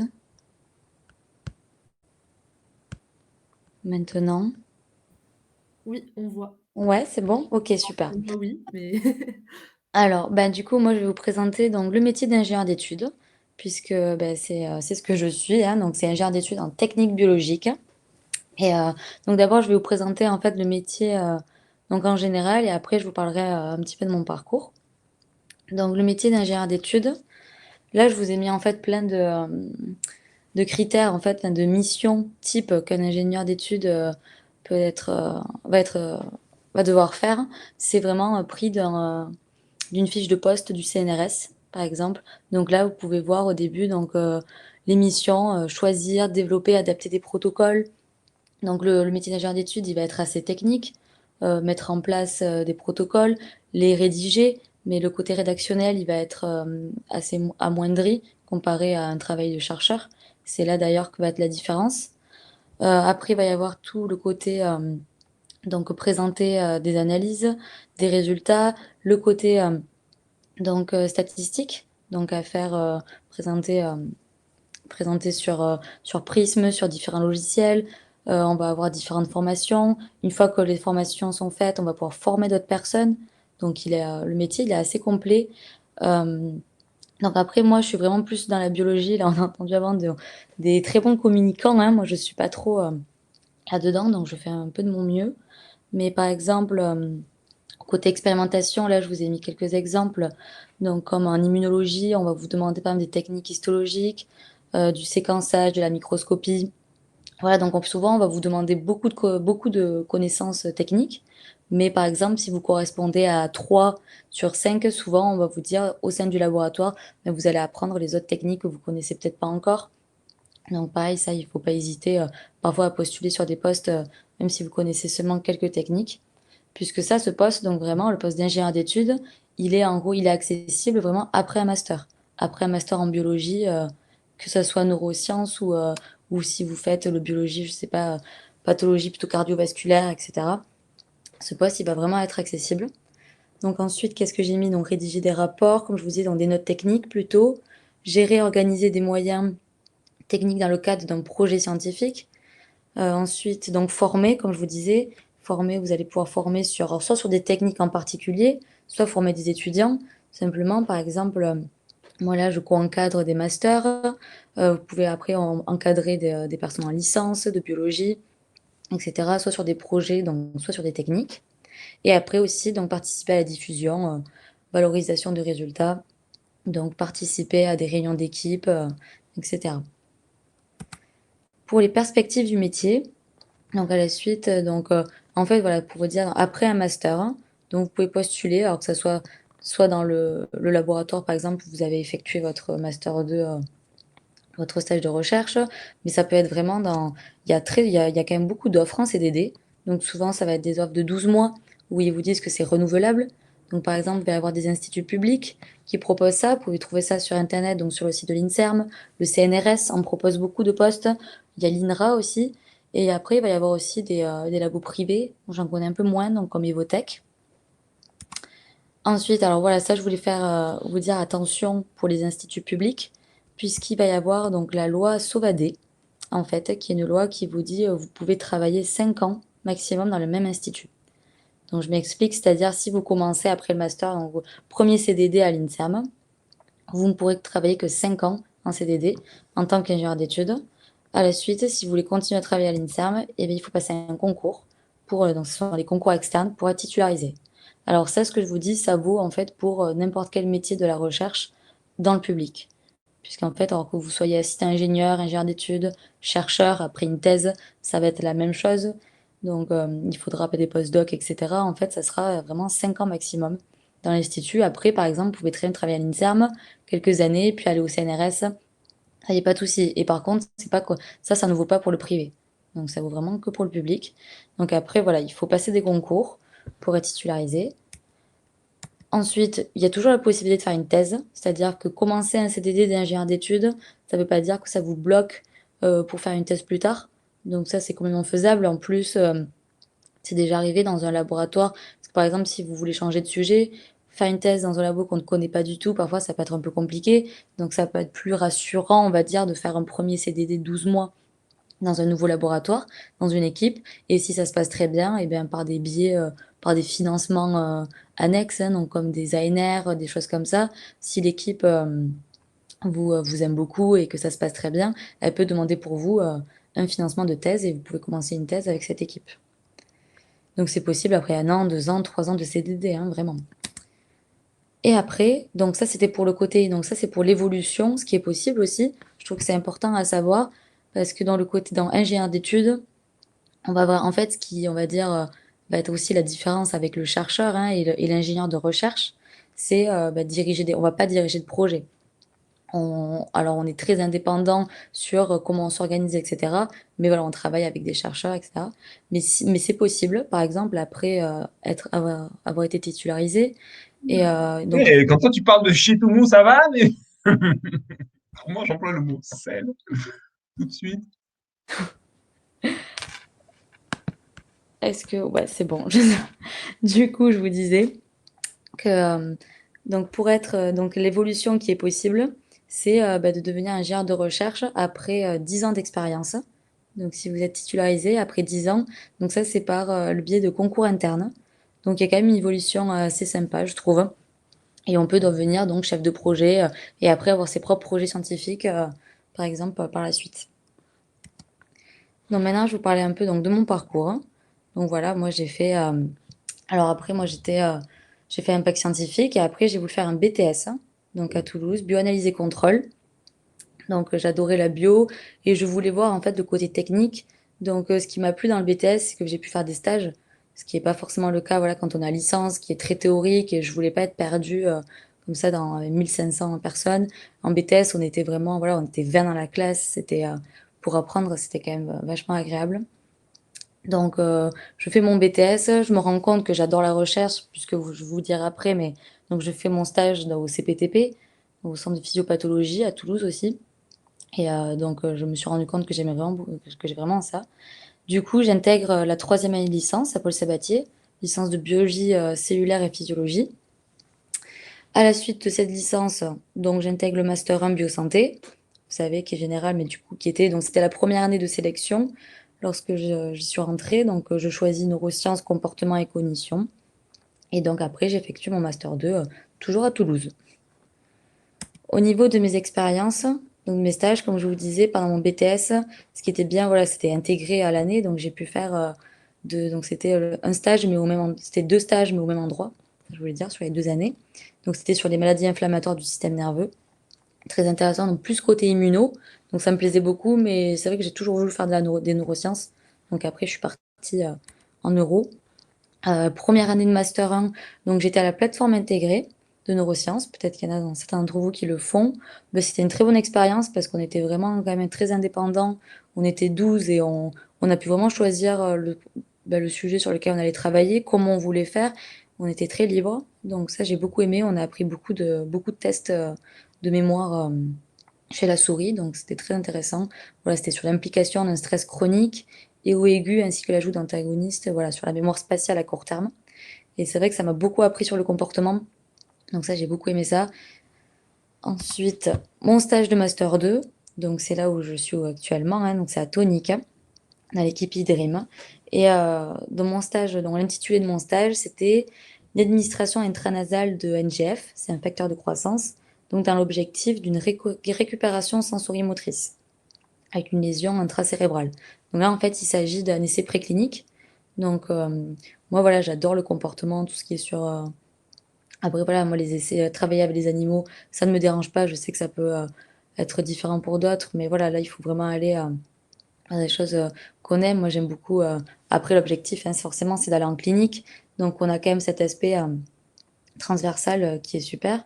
Et surtout, ce que j'aime beaucoup, ça a été pendant mon stage. Donc là, j'ai été vraiment très indépendante. On m'a laissé faire, proposer même tout ce que je voulais et faire toutes mes expérimentations. Et j'ai fait voilà, du traitement d'IRM jusqu'à donc voilà, l'étude comportementale, l'analyse histologique par la suite.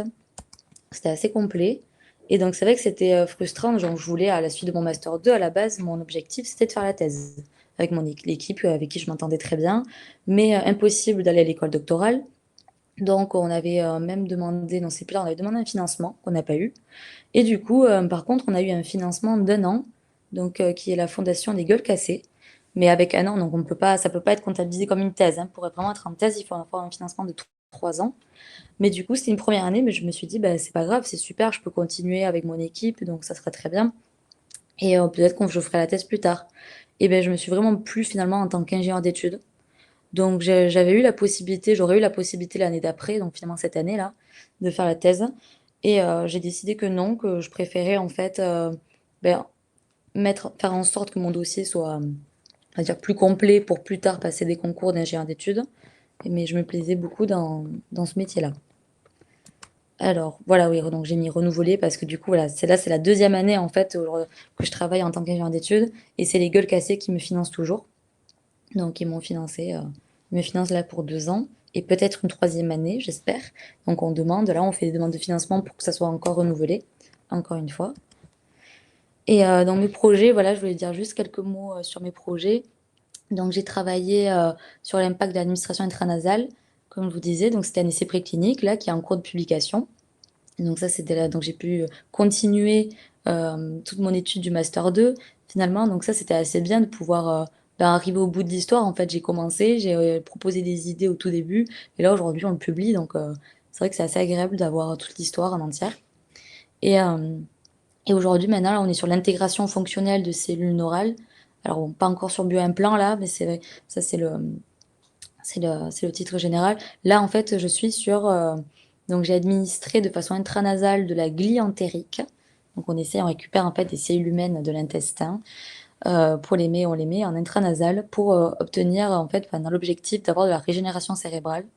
Et pour l'instant, bon, ça marche plutôt bien. Donc, c'est assez sympa. Après, on aimerait le coupler à des biomatériaux, puisque ça va pas suffire hein, pour régénérer le cerveau.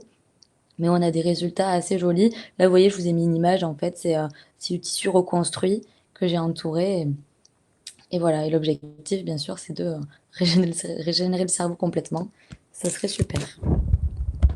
Hop, voilà, je vous remercie. Alors, j'ai pas du tout regardé du coup le chat, enfin les questions ni rien pendant ce temps. Comme j'avais mon diapo en grand. Alors, donc désolé, hein, je regarde que maintenant. Alors. Du coup, je sais pas trop où ça commence. Alors, il n'y a pas de CDI pour le poste d'ingénieur d'études. Et non, en fait, ça, c'est le problème de la recherche. C'est-à-dire que dès qu'on est dans le public, ben, il y a pas de CDI. C'est-à-dire que c'est vraiment, en fait, pour avoir son poste, il faut passer un concours. Donc, sinon, c'est pas possible. Alors, ils essayent de mettre en place ça, mais ça va mettre du temps. Ils aimeraient faire des CDI sur 10 ans. Donc, c'est pas forcément des CDI. Enfin, ils appellent ça des CDI de mission. Parce que quand il y a un gros projet comme ça, et que le laboratoire est capable d'obtenir des financements année après année, ils aimeraient que ça soit considéré comme un CDI. Parce que c'est vrai que sinon, on peut être en CDI très longtemps et c'est un peu compliqué hein, pour sa vie personnelle, ça peut être compliqué. Mais vraiment, l'issue, c'est vraiment de passer le concours à la fin. C'est pour nous pousser aussi à faire ça, mais bon, malheureusement, il y a très peu de postes. Alors, il est possible de gérer des projets de recherche sans thèse de doctorat.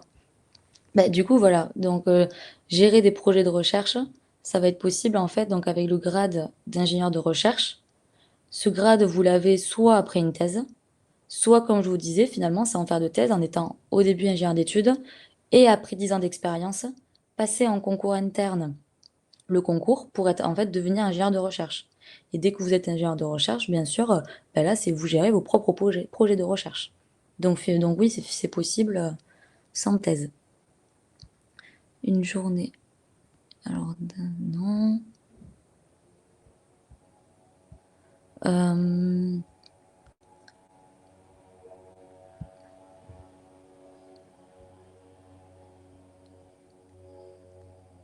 Alors, j'ai refusé. Alors, ouais, en fait, on a eu, c'est pas que j'ai refusé le financement, c'est que comme on a eu la deuxième année des fondations des Gueules Cassées, on aurait pu dire, ben voilà, on était en train de prouver qu'on arrivait à avoir des financements année après année, donc je pouvais m'inscrire à l'école doctorale, mais c'est ça, en fait, j'ai refusé pour rester ingénieur d'études parce que, euh, parce que ça m'allait bien et non, donc j'avais pas à repasser le concours à l'école doctorale.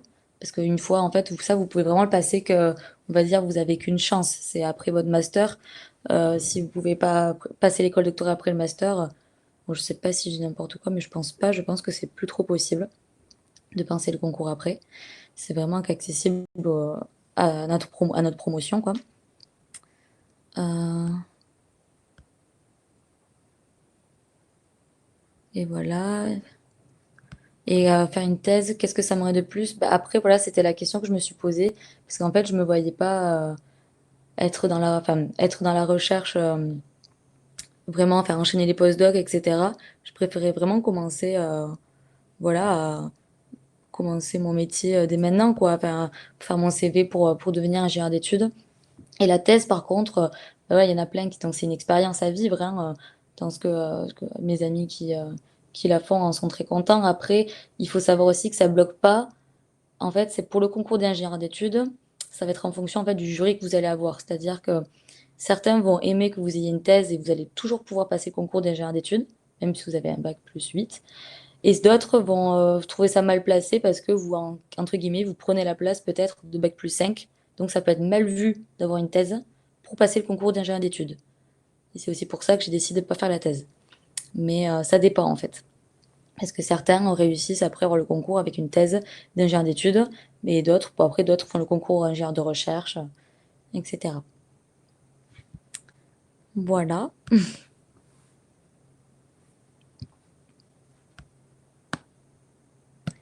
Donc pareil, hein, je vous donnerai mon mail si comme ça, vous pourrez toujours répondre. Alors peut-être que je bloque en fait, c'est ça avec... non.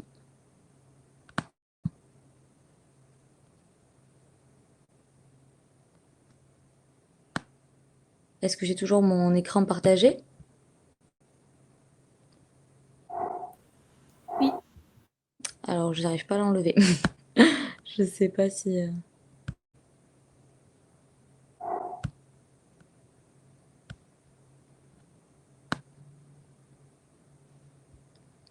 Est-ce que c'est bon? J'arrive pas à me déconnecter. Ouais, là, c'est bon. Là, c'est bon? Ok.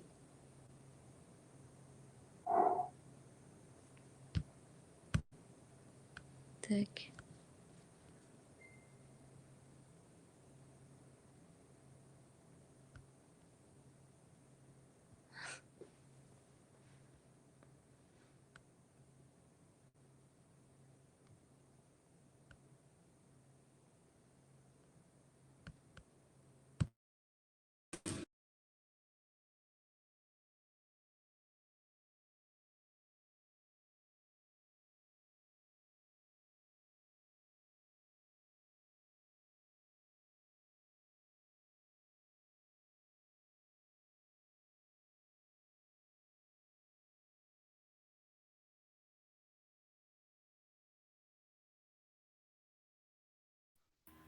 Nina, je crois que tu as une dernière question dans le chat. Si jamais tu veux répondre, le temps. Ouais, bien sûr, ouais, je viens de voir. Donc, c'est par rapport aux gueules cassées, c'est ça. J'allais répondre en écrit pour laisser la place. Mais alors, attends. Bah, termine et puis je fais après. Ouais, ok. Bah, du coup, là, c'est ça. En fait, là, on a la deadline le 15 mars pour les gueules cassées. Donc, on va resoumettre. Alors, on ne sait pas s'ils le font pas très souvent, parce que là, ils m'ont déjà renouvelé une fois. Donc, on va voir s'ils veulent bien me renouveler une autre fois. Mais bon, avec toute la crise sanitaire et tout, c'est possible qu'ils veuillent rester sur les mêmes projets, investir sur les mêmes projets. Donc on va le tenter. Et après, par exemple, là, voilà, j'ai une chercheure avec qui je travaille. Elle a fait une demande à venir. Elle a demandé 3 mois de CDD pour moi, par exemple. Après, voilà, il y a d'autres façons hein, donc de continuer en CDD. Donc après, ça va dépendre si c'est bon ou pas. Voilà. Ok, alors je crois que le micro de Perrine l'a lâché. Mais du coup, Claire, si tu veux prendre le relais sur ta présentation, si c'est bon pour toi. Ça marche. Alors, Merci beaucoup. Merci. est-ce que vous voyez quelque chose? Yes. Non? Oui? Oui, c'est bon. Truc Oui. vert. Voilà. Je sais pas si on m'a aperçu. Peut-être je montrerai ma tête à la fin alors.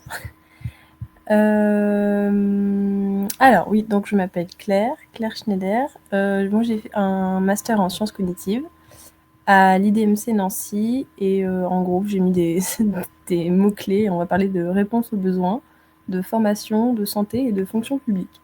Et je me suis beaucoup retrouvée dans plein de moments des autres interventions et c'était vraiment sympathique. Donc j'ai plus forcément les prénoms de qui a présenté quoi, mais peut-être des fois je ferai des rappels en disant que j'appuie vraiment ce qui a été dit. Alors j'ai fait moi tout à Nancy, donc à l'IDMC, Institut des sciences du digital management et cognition. J'ai fait une licence en sciences cognitives appliquées. Bon, je sais pas trop si pour vous c'était évident les sciences cognitives après le lycée. Moi je voulais faire psychologie. Mes parents et la conseillère d'orientation ont dit non, non, non, non, non, il y a du chômage et du chômage, donc tu fais pas ça. Et j'aimais les maths et le français. Donc on m'a dit bon, fais des sciences cognitives, voilà. Et finalement, c'est vraiment sans regret. Donc j'ai été jusqu'au M1. Mais cette histoire on sait pas trop ce qu'on veut faire comme métier, c'est un peu chelou. Ça m'embêtait et j'avais encore un rêve de petite fille d'être maîtresse. Enfin, voilà, c'était un petit peu flou. Mais donc j'ai fait le master 1 métier de l'éducation et de l'enseignement et de la formation. Alors, cette année-là, j'ai pris des élèves le plus possible. Enfin, j'ai été dans des associations pour faire des cours en plus. Les stages, je les ai fait à fond, tout ce que je pouvais. Et j'ai eu le concours de recrutement de professeurs des écoles. Mais je crois que dès le début, je savais que j'étais venue là pour de mauvaises raisons. C'est-à-dire, un peu pour cocher la case, ok, c'est bien pas ça que je veux faire, le rêve de petite fille, mais c'était pas ni un métier qui me correspondait, ni. Enfin, voilà, faut pas choisir des métiers ou des études pour faire plaisir à ses parents. Enfin, il y avait. Voilà. Et du coup, j'ai refusé le bénéfice du concours. Donc, il faut faire une super lettre. Quand vous allez rendre la lettre, le personnel à qui vous la rendez vous juge beaucoup, pas en silence. Mais j'étais bien avec moi-même, donc ça s'est bien passé. Et puis, je savais que le Master 2 de sciences cognitives me reprendrait. Donc, ma promotion était passée, mais de toute façon, il y a 6 mois de cours et puis 6 mois de stage. Donc, on n'allait pas passer beaucoup de temps. Puis, j'ai découvert une nouvelle promo et c'est assez sympa aussi. Donc, voilà. Donc, j'ai une sorte de double bagage sciences cognitives et pas mal de formations. Les stages que j'ai faits, c'est dans des centres, dans un centre d'éducation motrice. Donc, c'est une grosse structure qui gère beaucoup, des sous-structures d'accueil de jeunes en situation de handicap, donc handicap physique ou polyhandicap. Alors j'ai mis structure privée de mission publique, mais c'est une association de loi 1901.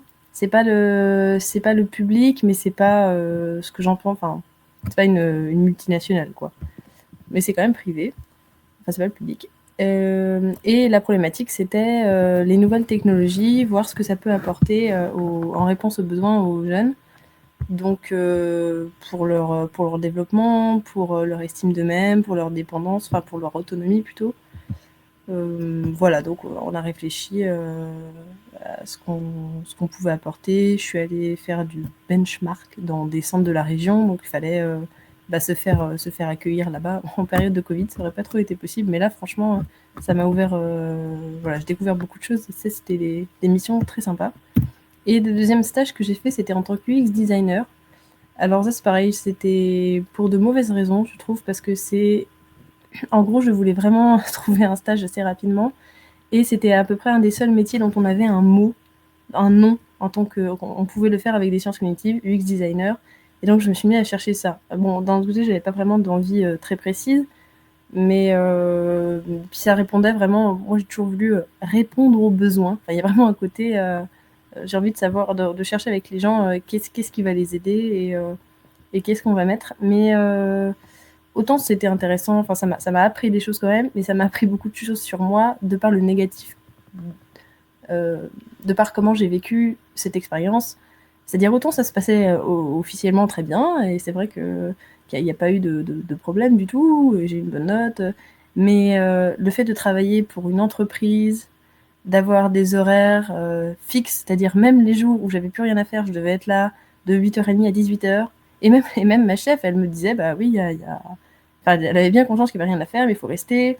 On est là pour faire du chiffre. Enfin, même si l'autre UX designer, donc celle qui me gérait, enfin ma maître de stage, elle voit pas forcément les choses comme ça, mais pour moi, travailler pour Dior ou pour Yves Saint Laurent, mais c'était...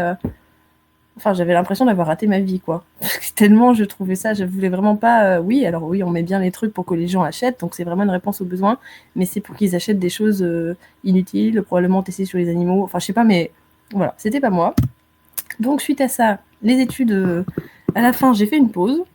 J'ai vraiment décidé de faire une pause. Ça, par exemple, je trouve que c'est bien de se permettre ça. C'est-à-dire, je vous conseille pas spécialement de faire une pause à la fin des études si vous n'en avez pas l'envie, le besoin, mais de se permettre ça. D'en avoir conscience. Je veux dire, si vous juste vous cherchez pas de travail ou de rien et que vous n'avez pas conscience que vous voulez vous donner un moment, bah, quelque part, c'est moins bien que si vous dites, OK, bah, je me donne 6 mois, je fais 1 ou 2 voyages, ou je vais voir ma famille, ou quelque chose. Voilà, donc moi, c'est ce que j'ai fait. J'ai été voir ma sœur qui avait accouché, j'ai fait un petit voyage, et puis en début d'année suivant, je me suis dit, bon, il faut quand même un travail. On ne sait pas ce qu'on va faire, mais il va falloir faire un truc en attendant. Pour le CV, déjà, je trouvais que c'était important de ne pas avoir de gros trous, pour remplir le compte en banque, tant qu'à faire, et puis cotiser, tout ça, pour l'expérience. Et pour rester vraiment dans l'action, c'est-à-dire si, à la limite, si j'avais pas un truc financé, bah, j'avais quand même commencé l'associatif à un bar écolo social à côté de chez moi. Mais du coup, c'était plus forcément, enfin, ça me prenait quand même pas mal de temps, professeur des écoles. Ça m'apportait pas mal, enfin, c'est-à-dire qu'on est flexible dans les... Tout le monde peut le devenir, c'est pour ça aussi que je m'arrête dessus, parce que c'est dans des écoles privées sous contrat, et simplement vous envoyez votre CV, alors je sais plus, c'est le SAR, S2AR, je crois, qui gère ça. Vous envoyez votre CV, et après, c'est les écoles directement qui vous appellent, qui vous disent, bah, est-ce que vous êtes là la semaine prochaine, et voilà. Donc vous pouvez choisir des choses très près de chez vous, des choses... Moi, je voulais des choses courtes, par exemple, soit d'une semaine à 1 mois, parce que je voulais pas la responsabilité d'une classe. Je voulais... Enfin, voilà, je voulais pas travailler mes cours tout le temps. Et ensuite, j'étais très gênée par... Enfin, très gênée. Dans notre master, on nous a parlé... il y avait un peu ce bruit qu'on était touche à tout et bon à rien. Ou en tout cas, bon en rien. Et du coup, ça nous perturbait. Enfin, on en riait, mais un peu jaune. Et mon conseil maintenant, c'est de valoriser... Ça a été dit ce soir. Valoriser tout ce que vous avez, donc les expériences personnelles et les loisirs, etc. Ça a été dit. Et c'est-à-dire, même s'il y a un truc que vous avez fait dans un métier, genre le benchmark que j'ai fait, ou les entretiens que j'ai fait durant la mission, le stage à l'OHS, là, dans les centres pour personnes handicapées, c'est pas évident qu'il y a ça dans les missions, enfin dans ce que j'avais fait. C'est pas forcément la plus grande partie, mais je l'ai fait, même un peu, en tout cas j'en ai appris beaucoup. Je me sens apte à le reproduire. Eh ben, je le mets en avant sur le CV. Même si c'est pas la plus grosse partie d'un travail, ou même si c'était pas ça pour ce que vous avez été embauché, ça c'est bien dit avec les podcasts juste avant. n'hésitez pas, enfin, faites vraiment votre CV, votre lettre de motivation pour qu'elle vous serve. Pour que bon, je vous dis pas d'être malhonnête, hein, mais voilà, d'être sincère, mais de vous servir de tout pour aller, je dirais là, pour aller jusqu'à l'entretien au moins. Ce qui m'a aidé aussi à ce moment-là où je cherchais un emploi qui me corresponde, c'était des critères, j'appelle ça des critères d'adéquation. Je trouve qu'en avoir 3, c'est pas mal parce qu'après, genre, si on en a 5, je pense que ça commence à faire beaucoup, mais bon, c'est pour trier les offres. C'est-à-dire que moi, les 3 choses qui étaient les plus importantes là, que j'avais vraiment décidé, c'est la localisation. Il fallait que ça reste proche. Je tenais pas à acheter une voiture j'habite à Nancy, donc c'était jouable. Bon, les missions du poste, ça c'était très important pour moi, et l'employeur. Très clairement, je ne voyais pas repartir pour une multinationale, mais ça peut être, je sais pas, l'environnement de travail. Est-ce que vous êtes dans un bureau à 2, dans un open space? Est-ce que le salaire, la liberté de choix, le télétravail, je sais pas. Chacun a les critères qu'il faut, mais je trouve que c'est vraiment bien de se poser la question et de définir ça avant de chercher. Et de définir, par exemple, définir les intérêts que vous avez. Donc moi, c'est la formation et la santé. Et de pas, par exemple, je pense que sur LinkedIn, des fois, je vois passer des choses en disant je suis intéressée par tout m'intéresse. Et à la fois, je pense sincèrement que c'est vrai. Moi, j'aurais même tendance à le dire, bon, même si je suis pas forcément intéressée par tout, mais et ben, je pense que ça porte préjudice. À mon avis, on paraît peut-être pas assez précis, pas assez sûr de soi, pas assez je ne sais quoi, mais je pense que 2 ou 3 domaines d'intérêt, ça me paraît plus judicieux. Mais bon, je suis pas experte dans LinkedIn, RH, tout ça. Donc, le premier poste que j'ai employé, que j'ai occupé, c'était au Centre de gestion de la fonction publique. Et c'était donc référent pédagogique, ils ont appelé ça. En gros, on coordonne, on conçoit des sujets de concours. Donc, j'étais responsable de certains sujets. Donc, je sais plus, j'en avais 5-6 d'ingénieurs. Enfin, il y a pas mal d'options. Enfin, de informatique, bâtiment, on choisit les rédacteurs. Donc, c'est nous qui devons les contacter, leur dire voilà, le sujet il doit être comme ci, comme ça. Il y a différentes mises à jour. On a des réunions nationales aussi pour s'accorder. Donc, on lit les sujets de tout le monde. Et là, l'apport alors des sciences cognitives ou du côté un peu pédagogique, et puis du côté un peu psychologique, et j'avais un bagage pédagogique, c'est le côté lecture pédagogique, c'est-à-dire on va s'accorder au niveau national pour que tous les sujets aient le même niveau, pour que ça colle au niveau catégorie A, B, C pour les concours dans la fonction publique, mais il y a aussi vraiment une réponse aux besoins. Par exemple dans la formulation des questions ou dans l'ordre des questions, pour que ce soit, faut pas que ça induise en erreur, mais il faut pas non plus que la question soit mal formulée, même pour inciter simplement à répondre comme ci ou comme ça, ou qu'on alors j'ai pas préparé d'exemple, mais vraiment, moi j'adorais ça, la rédaction, le français au lycée ou au collège. Et j'imaginais pas qu'il y ait un métier dans lequel je puisse dire, vraiment, c'était dans mon métier de dire, mais là, vous voyez, si on met ce mot-là juste après ce mot-là, si on met l'adjectif derrière, si on utilise le vous, si je ne sais quoi, là, on peut laisser penser que, et du coup, le candidat, on lui laisse cette porte là de penser qu'il peut développer comme ça, alors que non, c'est pas ce qu'on attend de lui, c'est vraiment, et ça, c'est vraiment un gros kiff pour moi. Et pour moi, c'est vraiment une réponse aux besoins dans le sens où on se met à la place de la personne et on va faire en sorte que pour elle, ce soit bien. C'est comme quand vous allez, un des trucs vraiment que j'ai retenu aux études de sciences cognitives, c'est l'exemple du distributeur de billets. On vous rend la carte, puis on vous rend les billets. Parce que sinon, vous partez sans la carte. Et il y a eu beaucoup de cartes qui ont été avalées comme ça, et après, ils ont changé tous les distributeurs qui étaient montés à l'envers, du coup, enfin, qui étaient montés comme ça, pour rendre bien les billets après. Parce que ça, vous ne les oublierez pas. Et finalement, j'ai quitté ce job pour être ingénieur pédagogique à la faculté de santé, donc toujours à Nancy, enfin à Vendôme. Alors, c'est le grade d'ingénieur d'études. Ah oui, un truc. Bah non, je repasserai, non, je reviendrai pas. Ou ingénieur pour l'enseignement numérique. Oui, donc l'enseignement pédagogique, évidemment. Dans le projet LIS, c'est un projet qui a duré un petit moment, mais je suis la seule à être à 100% dessus. Voilà, bon, Je reprends. Mon travail, c'est la conception d'outils de formation à la relation de soins. Donc ça commence par la relation à soi. Pour bien soigner les gens, il faut être bien soi-même, se connaître, ses valeurs, gérer son stress, tout ce qu'on veut. Relation soignant-soignant, parce que ça sert à rien de décharger son stress sur ses copains ou de pas considérer qu'ils ont des états d'âme, des attentes, des peurs, etc. Relation soignant-soigné, soignant-aidant. On travaille à la formation de patients. Enfin voilà, toutes les relations qu'il y a dans la relation de soins. C'est un poste dans lequel on va collaborer donc avec les différentes composantes de la faculté, donc maïeutique, médecine, pharmacie, les CHU, tous les établissements de santé publics desquels vous pourrez penser, mais c'est vraiment, dans mon projet, c'est vraiment les CHU, et des associations de patients, voilà, par exemple. Le but, c'est de produire tout ce qui pourrait servir à une formation, donc vous voyez, plateau, jeu de cartes, histoire dont vous êtes le héros, donc ça peut être numérique ou pas, des scénarios pour des mises en scène, des ateliers, et on va travailler, donc il y a un porteur de projet. Pour l'instant, donc j'ai pas de chef de projet, j'ai pas de chargé de projet, voilà, mais en général, il y en a.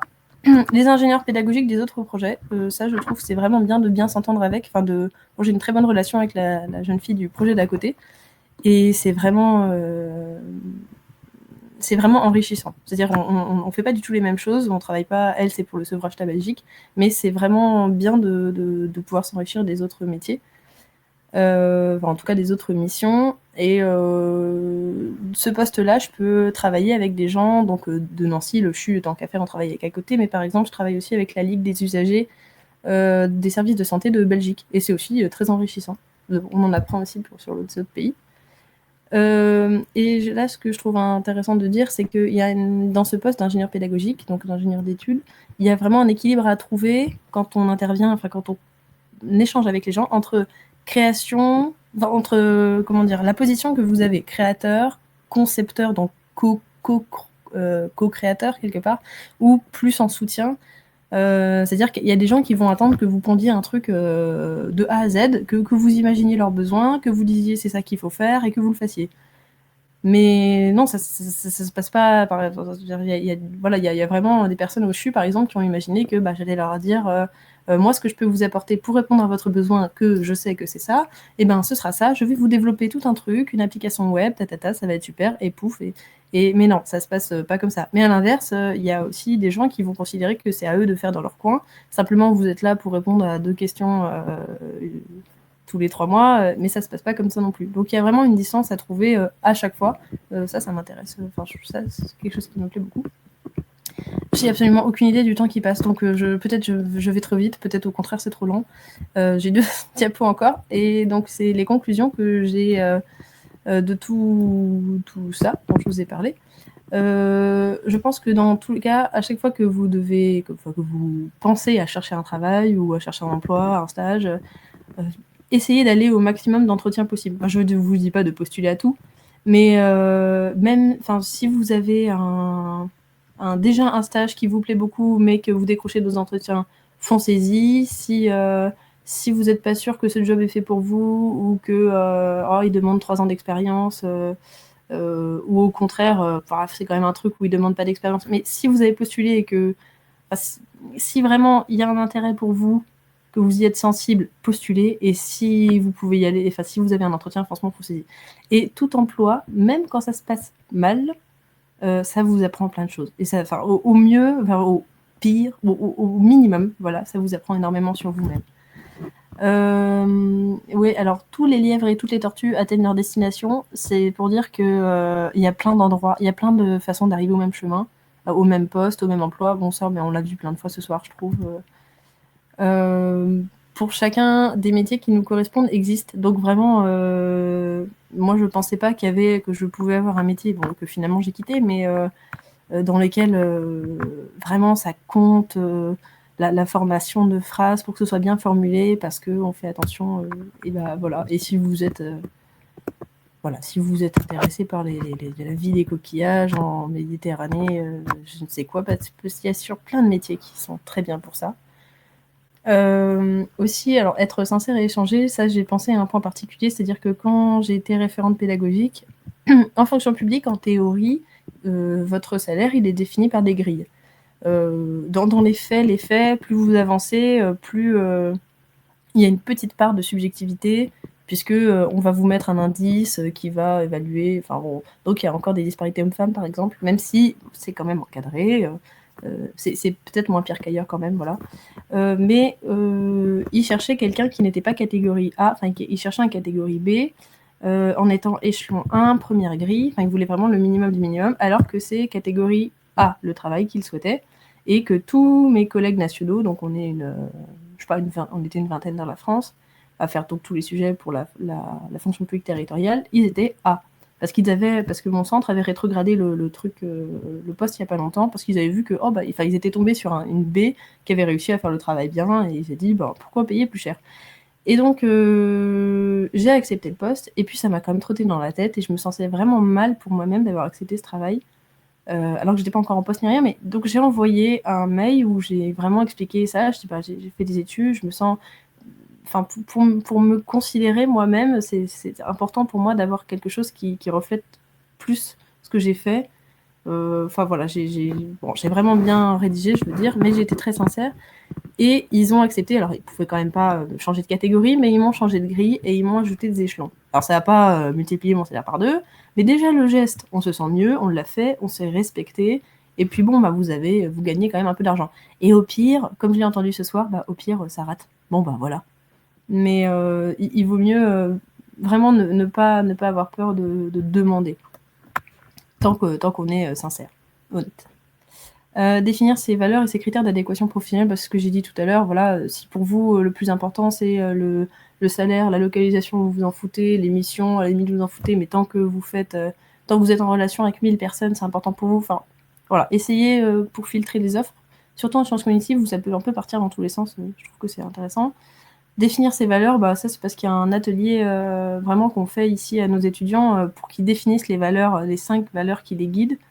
Voilà, ça peut être, je sais pas, la liberté, l'altruisme, la famille, la justice, enfin je ne sais quoi. Et après, ils se rendent compte de pas mal de choses, s'ils sont dans la bonne branche, mais eux-mêmes, vraiment par rapport aux valeurs qui les définissent bien. Donc essayez de réfléchir à ça. Vous pouvez vous demander qui ont été les mentors dans votre vie, par exemple. Qu'est-ce que vous vouliez faire comme métier quand vous étiez petit, à quel moment vous avez eu des tournants dans votre vie où vous avez vraiment choisi de changer de cap, et ça va vous faire venir des valeurs. J'essaie de faire passer l'idée que vraiment, mais ça a été dit juste avant aussi, que la fonction publique c'est accessible à tout le monde. Les concours aussi, et même vous pouvez changer d'avis, enfin bon ça j'en parle après, mais alors j'ai mis facilement entre guillemets dans le sens où la fonction publique, donc on peut y rentrer même en CDD. Il n'y a pas forcément, donc vous pouvez en gros c'est tester ou rembourser, vous y allez, vous n'êtes pas obligé de passer le concours, vous pouvez rester plusieurs années, voilà. Et sinon les concours, honnêtement, après peut-être que la catégorie A, bon j'en ai vu, donc pour la catégorie A, pour avoir conçu des sujets, aucune réponse ne doit être dans les documents, quand vous passez vraiment des sujets écrits, mais ça se prépare. Et au pire, il y a des formations, ou cherchez, n'hésitez pas à demander sur LinkedIn des gens qui ont passé les concours, ou si vous passez la fonction publique territoriale, vous pouvez venir vers moi, enfin si vous avez des questions. Et aussi, on évolue constamment, c'est-à-dire si vous prenez un poste, que ce soit dans la fonction publique ou ailleurs, vous pouvez rechanger après, c'est vraiment pas gênant. Moi, j'ai passé le concours, au milieu de l'année, je savais déjà que je voulais finalement pas le garder, mais je voulais aller au bout de l'année, je voulais avoir le concours pour moi, pour aller au bout du challenge de l'année, puis pour mon CV, enfin pour pouvoir dire que je l'ai eu. Et pourtant, j'ai fait une lettre comme quoi je renonçais aux bénéfices du concours. Et c'est pas grave, vous faites, voilà, vous pouvez changer même là, si vous choisissez un autre master parce que vous vous rendez compte que les sciences cognitives, c'était pas ce que vous vouliez, franchement, c'est pas grave. Et voilà, ça c'est ce que j'ai dit, découvrez, apprenez, prenez du plaisir. Bon, je l'ai dit avec un peu plus de mots, mais une collègue qui vient de partir pour une autre université, en gros, c'est vraiment ça qu'on devrait sauter tout le temps, alors à nos enfants quand ils partent à l'école, et puis ou quand ils partent n'importe où, et puis dans notre travail, je trouve. Et voilà, donc ça rejoint vraiment. Bon, j'ai mis ça en écran de fin. C'est-à-dire au pire, si votre métier, enfin si l'expérience professionnelle que vous avez, même au début, vous sentez que ah mince, je me suis engagée pour 6 mois, mais bon sang, qu'est-ce que ça me correspond pas. Au pire, vous apprendrez beaucoup de choses sur vous-même et sur les humains. Bon, enfin, franchement, je suis sûre qu'au pire, vous apprendrez ça. Voilà. Bon, j'ai aucune idée. J'espère qu'on m'entend toujours, mais à part ça, j'ai aucune idée du temps qui passe. Voilà. Alors, on t'entend toujours très bien. Et comme tu es la dernière et que les gens sont là, profites-en. Je vois que tu as quelques questions dans le chat. Des questions. Alors, attendez. C'est bon, on était là. Par lequel tu es passé pour faire... Hop, ah ben, c'est parti. Nanana. Alors, mais je crois que c'est le SAR.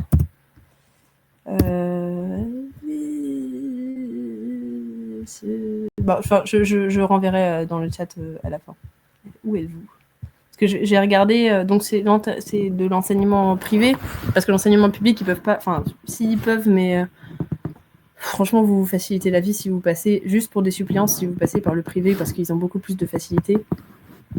Mais c'est pas parce que vous êtes dans le privé qu'on va vous demander de faire quoi que ce soit de religieux. Franchement, même les profs qui sont fonctionnaires, enfin non, pas qui sont fonctionnaires, mais enfin qui sont vraiment des contrats à la vie, elles font pas forcément on leur demande pas d'avoir une croix autour du cou ni de croire en quoi que ce soit. Donc je vais aller rechercher, je sais plus si c'est SAR ou... Déjà, ça marche vraiment bien. Oui, ça marche vraiment. Je suis tellement d'accord avec toi. Voilà. Est-ce qu'il y a encore des questions? Je suis pas sûre. Tu as réussi à faire passer le poste de carité? Non, ça on peut quand même pas le faire, mais j'ai pu faire changer de grille. Enfin moi mon poste, voilà, je suis rentrée non pas grille 1 échelon 1, mais grille du dessus avec plusieurs échelons. Donc ils ont une marge de manœuvre quand même, parce que c'est le directeur du centre qui choisit en fait. Donc c'est lui qui a choisi de rétrograder le poste de B en A, de A en B. Et par exemple, il refuse les promotions du centre. Enfin, voilà, c'est un mauvais directeur. Même quand vous avez un concours, il vous laisse encore 1 an à votre grade.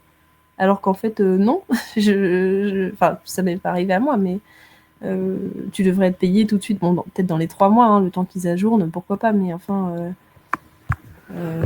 mais voilà, j'ai gagné quand même un petit peu comme ça.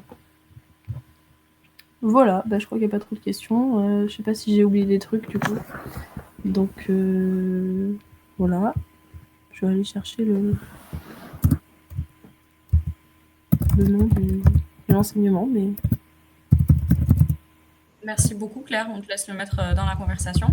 N'ayez pas peur, tous les liens qui ont été mis et tous les renseignements que les intervenants ont postés dans la conversation seront regroupés sur un document qu'on vous transmettra sûrement via Facebook, tout comme le lien de l'enregistrement si vous avez besoin de réaccéder à des infos. Je te laisse mettre Ouais, ça marche. Ce que tu cherches dans la conve. Et si d'autres personnes ont des questions ou des réactions, je crois qu'il y a encore quelques intervenants qui sont parmi nous. Donc n'hésitez pas. Hop. Bon, je vous mets le truc là, voilà, faut les contacter et puis après on envoie un CV. Bon, je crois qu'il y a une lettre de motivation à envoyer aussi. Et voilà. Et puis c'est directement les écoles qui vous appellent. Et vous avez un entretien pour savoir si vous pouvez enseigner. Mais ça, c'est 4 mois après que vous ayez commencé à enseigner. Donc franchement, il n'y a pas le feu. Voilà. Je crois que je partage encore. Ah ouais, c'est là. Merci pour le lien. Oui, et je vois encore ton écran, mais je ne sais pas si c'est dû à mon lag ou, ou autre chose. Ah, bon, normalement, j'ai mis arrêter le partage. Je vais mettre aussi mon adresse. Alors, c'est quoi? C'est clair. Du coup, pardon à tout le monde, on a pas mal dépassé, mais c'était à la hauteur du nombre que vous étiez et de toutes vos questions. C'était vraiment génial d'avoir autant participé. Merci à tous les intervenants qui sont encore là.